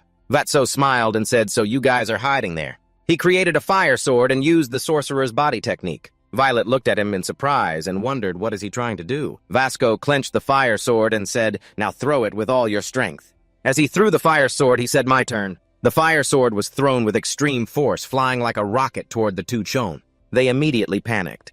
"We have to dodge quickly. Has our position been discovered?" The blazing fire sword flew forward. The chone immediately cast a spell, hastily saying, "Block it." A group of zombies he summoned blocked in front of him. The fire sword flew through the zombies, shooting straight at the two chone. A huge explosion erupted right in the middle of the forest. Vasco watched and wondered if they had dealt with them. The chone emerged from the smoke, thinking silently that woman really raised a monster. He used his comrades to block the blows, saying, "We've saved this move to deal with the judges." He laughed savagely, unexpectedly using it on you in the end. Vasco was shocked by the scene before him. The contestants were being taken hostage by the bone soldiers. Vasco and the three others continued to be surrounded from all sides. The bald gatekeeper suddenly exclaimed, "Professor Hu!" And the zinc-haired man standing beside him nervously intervened. "I'm sorry to say this, but only the adjudicator is allowed inside here." So Hubert hurriedly rushed inside, calling out loudly, "Senior Yuzin?" But Yuzin did not turn around and replied indifferently, "The mission is over." But when he heard the next announcement, his pupils widened in surprise. The cultists were also coming here. Hubert anxiously reported back, "They are pursuing Russell. The candidates in the testing area are also in danger." Yuzin's face darkened with anger, a fierce aura radiating as he gritted his teeth. "How dare they cause trouble right before me?" Cut to the forest. Wave smiled with a dangerous green flame in his hand, threatening, "If you move even a finger." The candidate was forced to kneel by the bone soldiers, a sword pressed to his neck. His face pale as he sensed the deadly aura that could end him at any moment. Wave warned, "Then I will kill them all and turn them into my bone soldiers." Vassal stressed, thinking he covered the candidate's mouth to stop him from casting a spell. He imagined silently calculating his moves. If he couldn't stop him, even after using teleportation. In his imagination, the man still smiled smugly after being stabbed, once snapping his fingers to activate destructive magic. A bloody vision appeared in Vassal's mind. "Then they will all die and turn into my bone soldiers." Confidently, he taunted, "So don't try to resist, come out here." His face was tense when he mentioned him the child from the fire tower. Russell bit his lip. "Yeah, just as I thought, I'm their target." He silently thought, beginning to withdraw his magic. Jazz slowly stepped out from the shadows to face the bone soldiers and wave, sneering cruelly. Impressive, can't believe you'd risk your life to save your friend. Hearing that Jazz quickly responded, Friend? That's right. Lei felt uneasy hearing the sarcasm. If you're weak, they'll call you weak. Violet also lowered her eyes, not daring to look up as Jack said, If you're strong, they will fear you. The bound contestants could only pale at those words, receiving nothing but contempt, disgust, and envy. Those guys only envy others who are stronger than them. Quay silently watched Jackson narrate. He calmly looked straight at him and said coolly, Maybe you just don't understand. To everyone's astonishment, Jackson coldly explained, I do it because the duty of a guardian is to protect everyone. Wave covered his face, trying to hold back his crazy laughter, mocking, In a world where the strong hunt the weak, what duty or justice? He raised his hand, commanding the bone soldiers to advance toward him. Wave began to retort, Those are just loud words from the weak. He sneered contemptuously, mocking the one hiding behind the bone soldiers, not daring to stand up for himself. Look at that. He grew angry, biting his lip to restrain himself. Wave sent a bone soldier behind Jackson, which grabbed and held him tightly. He said, Yes, because you want it. The bone soldier suddenly wrapped a cloth around his mouth and tightly bound him. Wave angrily shouted, So I will kill you myself! He summoned white bones swirling around him in waves. Wave glared and growled, The kid from the fire tower. Wave held a sharp bone sword, looking smugly at Jackson, who was held tight. No, it's a pity to hear your screams, but I have no other choice. He narrowed his eyes, watching the next move, his mind racing with thoughts. There was a magic spell that didn't need to be spoken aloud. He began recalling that magic and could perform it with sheer will. In his memory, the system announced, You have completed the mission and will receive a common grade mana stone as a reward. You have gained great enlightenment from summoning souls and reached level 4 magic. You will receive an additional reward to clarify the prize. Jackal suspiciously added a reward. A ring surrounded by lightning appeared on his hand. Jackal thought curiously, A ring! And that is the magical artifact Cloud Ring. It can transform into a thundercloud when needed. The power of the ring is unleashed and grows along with its user's development. Suddenly, thunder and lightning appeared in the sky, the sound echoing throughout the dark forest. Quay excitedly said, Your death will mark the start of our revenge. As he finished, a lightning bolt streaked across the sky, frightening him. Lightning began flickering from Rattles's body. Quay looked up at the sky in shock and exclaimed, The sky! At that moment, he used his magic. A command echoed in his mind, Crush them. A thunder hooves. The blinding light flashing from the sky illuminated the entire area. Powerful bolts struck down, creating terrifying pressure. That attack made everyone step back, shielding their eyes. Wave took the hit directly, screaming in pain. The blue flame orb in his hand was shattered too. Only after the dust settled could his miserable state be seen clearly. Wave was struck black by lightning. The bone soldiers he controlled also collapsed. Violet stood still. With her strong energy still radiating, she approached behind him. She gently untied the rope binding Jackson. Unable to hold back her praise, she marveled that he could think to use a magical artifact in that situation. You're really good. He calmly removed the gag and thanked Violet. Embarrassed, he scratched his head and said, We are the ones who should thank you. Regaining composure, she turned to the contestants and suggested, We need to call the judges here quickly. The chaotic scene made Violet worried. It seemed like everyone needed treatment. Lai untied a girl and warned, Don't forget to tell the judges what I did for you. Alex urged them to line up and move. Under the starry night sky, Vessel calmly said, The judges will arrive soon. Violet asked, What? How do they know about this? He smiled and replied, Because my friend will lead them here. Pepper actively left marks on the tree trunks to guide the way. Wherever she went, she burned a mark there. Soon after, a trail of light was lit through the forest. She admired Jasper with her eyes, thinking, How many steps ahead has he planned? He noticed something unusual. Bending down, he observed the ring on Jasper's hand weakening. He silently thought, Cloud Ring uses more mana than I expected. As Violet was leaving, Wave, who had been defeated, started to stir. Angry, he chanted the dedication spell, I dedicate to all that I do. His eyes rolled like a puppet's as he murmured, My life, my lifespan, and even my death. Then both felt the ominous aura. Quickly turning back, a mountain of white bones was summoned. They piled up and then transformed into a monster right before Violet and Jasper. A giant bone soldier was summoned. The giant bone soldier roared from above. Its eyes glowed red as it looked down at them. Its long tongue was terrifyingly extended. Jackson's eyebrows furrowed tightly. He raised his hand to shield the radiating energy. He thought quietly that this level was far beyond level 5. Seeing the situation was bad, Violet turned around and loudly ordered, "Everyone run into the forest!" From the side where the other students were, Lai pushed his classmates with fearful faces hurrying to escape. In his mind, he vowed, "I have to escape no matter what." Suddenly, his eyes widened in amazement. He froze. Lai looked at the bags filled with mana stones and muttered, "They're over by Rattles." Violet turned confused and shouted angrily, "What are you doing? Why aren't you running?" Rattles looked ahead and explained, "He's aiming for it. You keep going and I'm the only one who can hold him off until the judges arrive." Meanwhile, on the other side, Olsen and Hubert were rushing quickly toward the battle. Back at Jackson's side, the giant bone soldier was slowly approaching him with its terrifying face and long tongue. Violet glanced at Jasper standing in front of the giant bone soldier, blocking its path. His heart couldn't help but fill with confusion. He must be out of mana by now. What is he doing? Her eyes followed Jasper's determined figure. Clenching the flame spear tightly, he silently called his name in his mind, Jasper Raymond.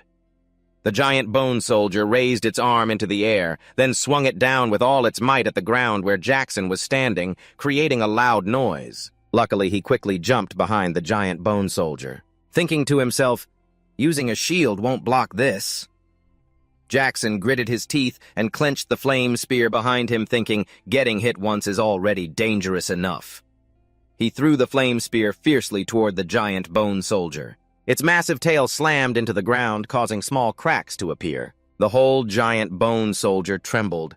A large wound appeared on its waist, causing it to growl in pain. Vatsuo landed on the ground below, looking up at the giant bone soldier, silently evaluating. That hit him, but he furrowed his brow. Sweat dotted his face. "This is too difficult." Vatsuo's annoyed voice rang out as he saw the giant bone soldier gradually healing its wound. "Does it also have regenerative abilities?" Suddenly its tail moved underground, catching Jackal's attention. He watched the movement curiously, thinking. The tail of the giant bone soldier was moving quickly underground toward Jackal, making him alert.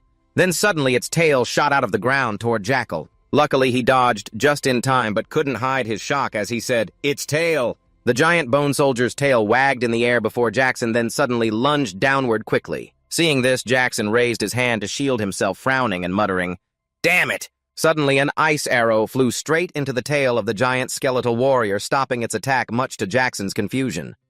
She suddenly created many ice arrows aimed at the giant skeletal warrior. Continued, "So I can't just run away and leave you behind, can I?" Violet controlled the ice arrows, shooting them straight at the giant bone soldier, freezing part of its body. Her voice continued, "And like you said." Suddenly, among the people fleeing, a pair of feet stopped upon hearing Violet's voice. Alex turned back. Violet's voice this time was firm. "This is a mission." The others also stopped looking at each other silently. Violet, still acting as a bodyguard, started turning back toward the battle, confusing Lai. Holding tightly onto his bag, he shouted in horror, "Huh! Why are you guys turning back?" He angrily shouted as he saw them continuing toward the battle, yelling, "Are you crazy?" Still going on now. He yelled, "I don't care what happens to you." On the other side, a figure lay motionless on the ground, suddenly waking up as a small stone accidentally hit Savvy. In pain, he tried to move, gritting his teeth and letting out a groan. Suddenly, his eyes widened in astonishment, his voice hesitant. Could it be that Xavier's gaze was toward the fierce battle as he uttered words about a sacrifice? Was it a giant bone soldier? He smirked mockingly, his voice full of sarcasm. "Ha ha, serves him right. Acting spoiled just to survive alone." Savvy saw the group of students lined up behind Jackson and said they had all formed their formation. Alex scratched his head apologetically, sorry for being late. Jackson's house was surprised, thinking his plan wasn't like this. His eyes widened as he looked back, thoughtful and silent, then he smiled as he realized something. He smiled, his gaze firm, and spoke, "Flame spear, if you want to fight, I won't stop you." Then he threw the flame spear straight at the giant bone soldier and said, "But if you want to live, if you want to win, then listen carefully to what I'm about to say."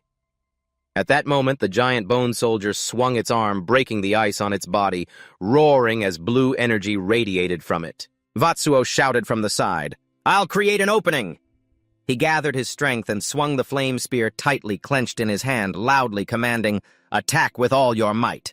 Then Vatsuo threw the flame spear powerfully toward the giant bone soldier, advancing, hitting it before it could react. Russell saw the moment it was ripe and shouted to the others, "Now!" A volley of powerful arrows shot rapidly toward the giant skeleton soldier, creating a massive explosion, the blinding light forcing everyone to shield their eyes. Following that was a thick cloud of dust. The giant skeleton soldier cried out in intense pain. So saw it slowly starting to recover and couldn't help but curse, "Damn it." He angrily gritted his teeth, clutching his trembling hand, muttering once again. Vassal tried to move his hand, focusing his mana, as he resolved once more to use the Flame Inferno Spear. He thought to himself that everyone had risked staying behind to face the danger, while elsewhere Ulzen and Hubert were still rushing toward the battle. Vassal reminded himself that because of their escort's mission, they were still trying to quickly return to the battle. Jackson watched the trainees still struggling to defeat the giant skeleton soldier and reminded himself, and for his own sake. Suddenly, flames around him gradually flared up, engulfing his entire body. He silently vowed he needed to push even further. A horn sprouted on Jackson's forehead. His gaze changed gradually, his red pupils turning yellow, firmly resolved, "I have to protect them!" Surrounded by flames, he gritted his teeth, gripping the spear tightly. The Flame Inferno Spear, he summoned all his strength and shouted with full power. Vassal moved his whole body, aiming the spear toward the giant skeleton soldier.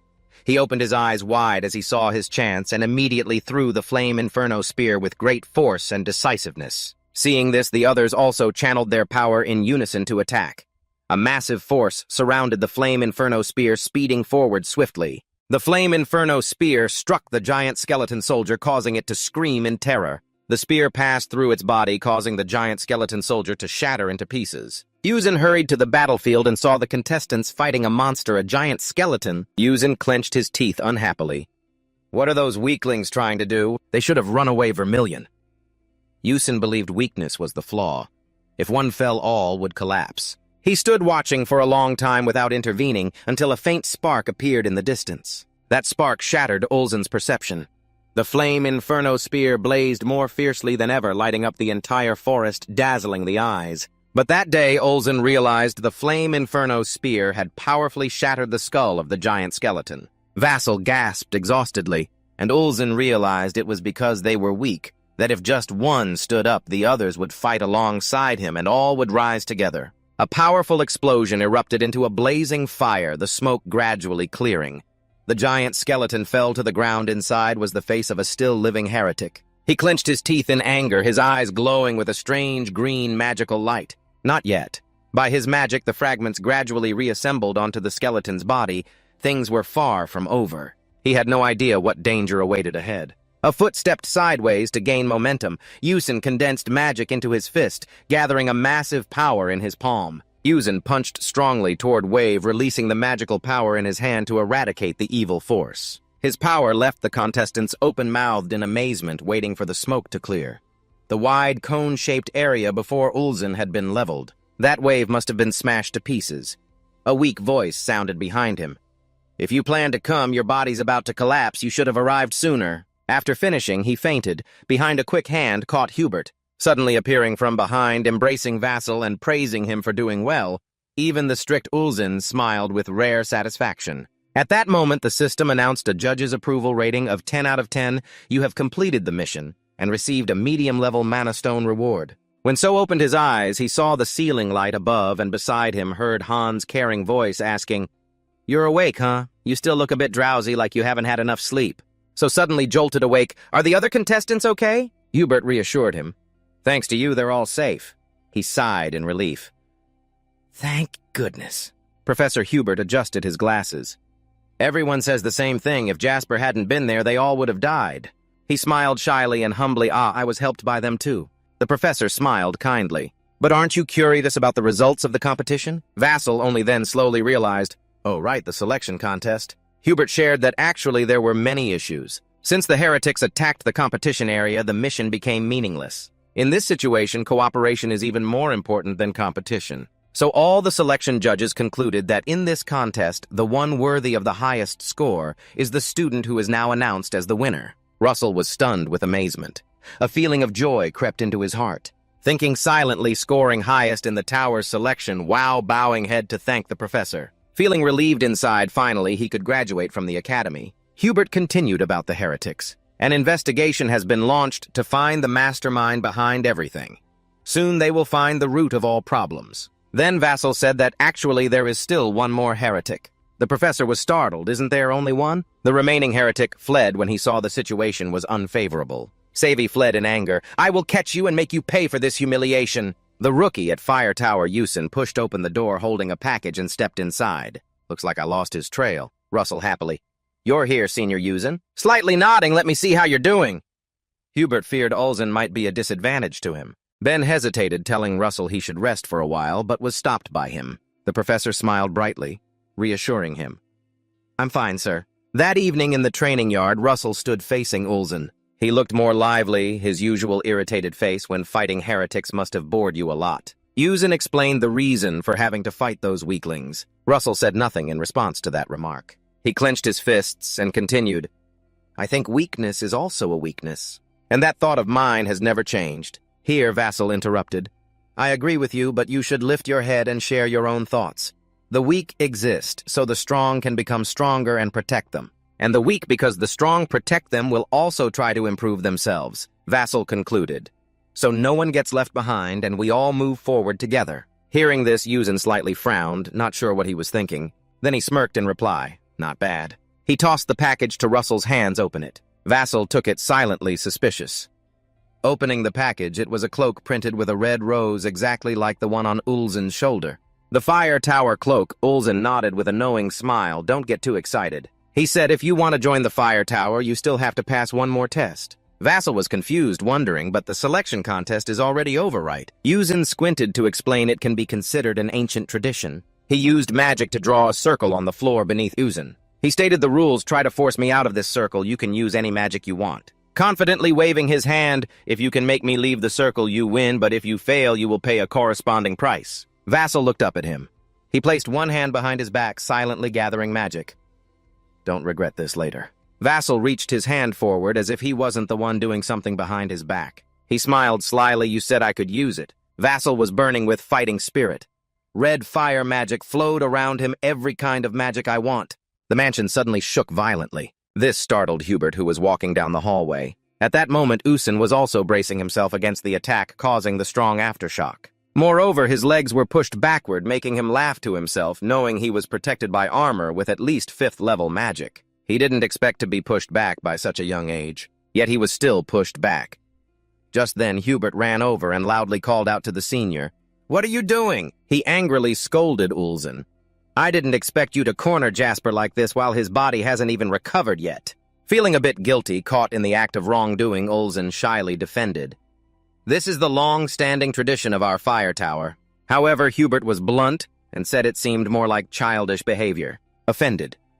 Ulzen retorted loudly, What do you mean by that child? I'm doing this so he learns discipline before living with others. Of course, Hubert wasn't willing to lose and argued back. If he still needs your lessons on discipline, then maybe the pillars of the academy have all decayed. Then he sighed helplessly and turned to say, Sorry, Jasper, I apologize on his behalf. Jasper obviously didn't mind and smiled, replying, I'm fine. Just then, Ulzen said, Humph. Since I created this trial, the first person to surpass it, who would have thought was you, Russell? The only one to pass my violent test. Your magic surprised me as well. Using a primal magic artifact beyond the earlier explosion, and more, the blast made me lose my footing and step back. There's one more thing, I didn't expect you were able to summon a spirit. At this point, all I can say is honestly, I'm very impressed. Hubert, hearing this, asked in surprise, Russell can summon a spirit. Jackson then introduced the little spirit in his hand. Yes, its name is Pepper. Both Yusin and Hubert stared at Pepper with curious eyes. They heard it let out an innocent little cry. The two old men sighed helplessly. It's quite adorable.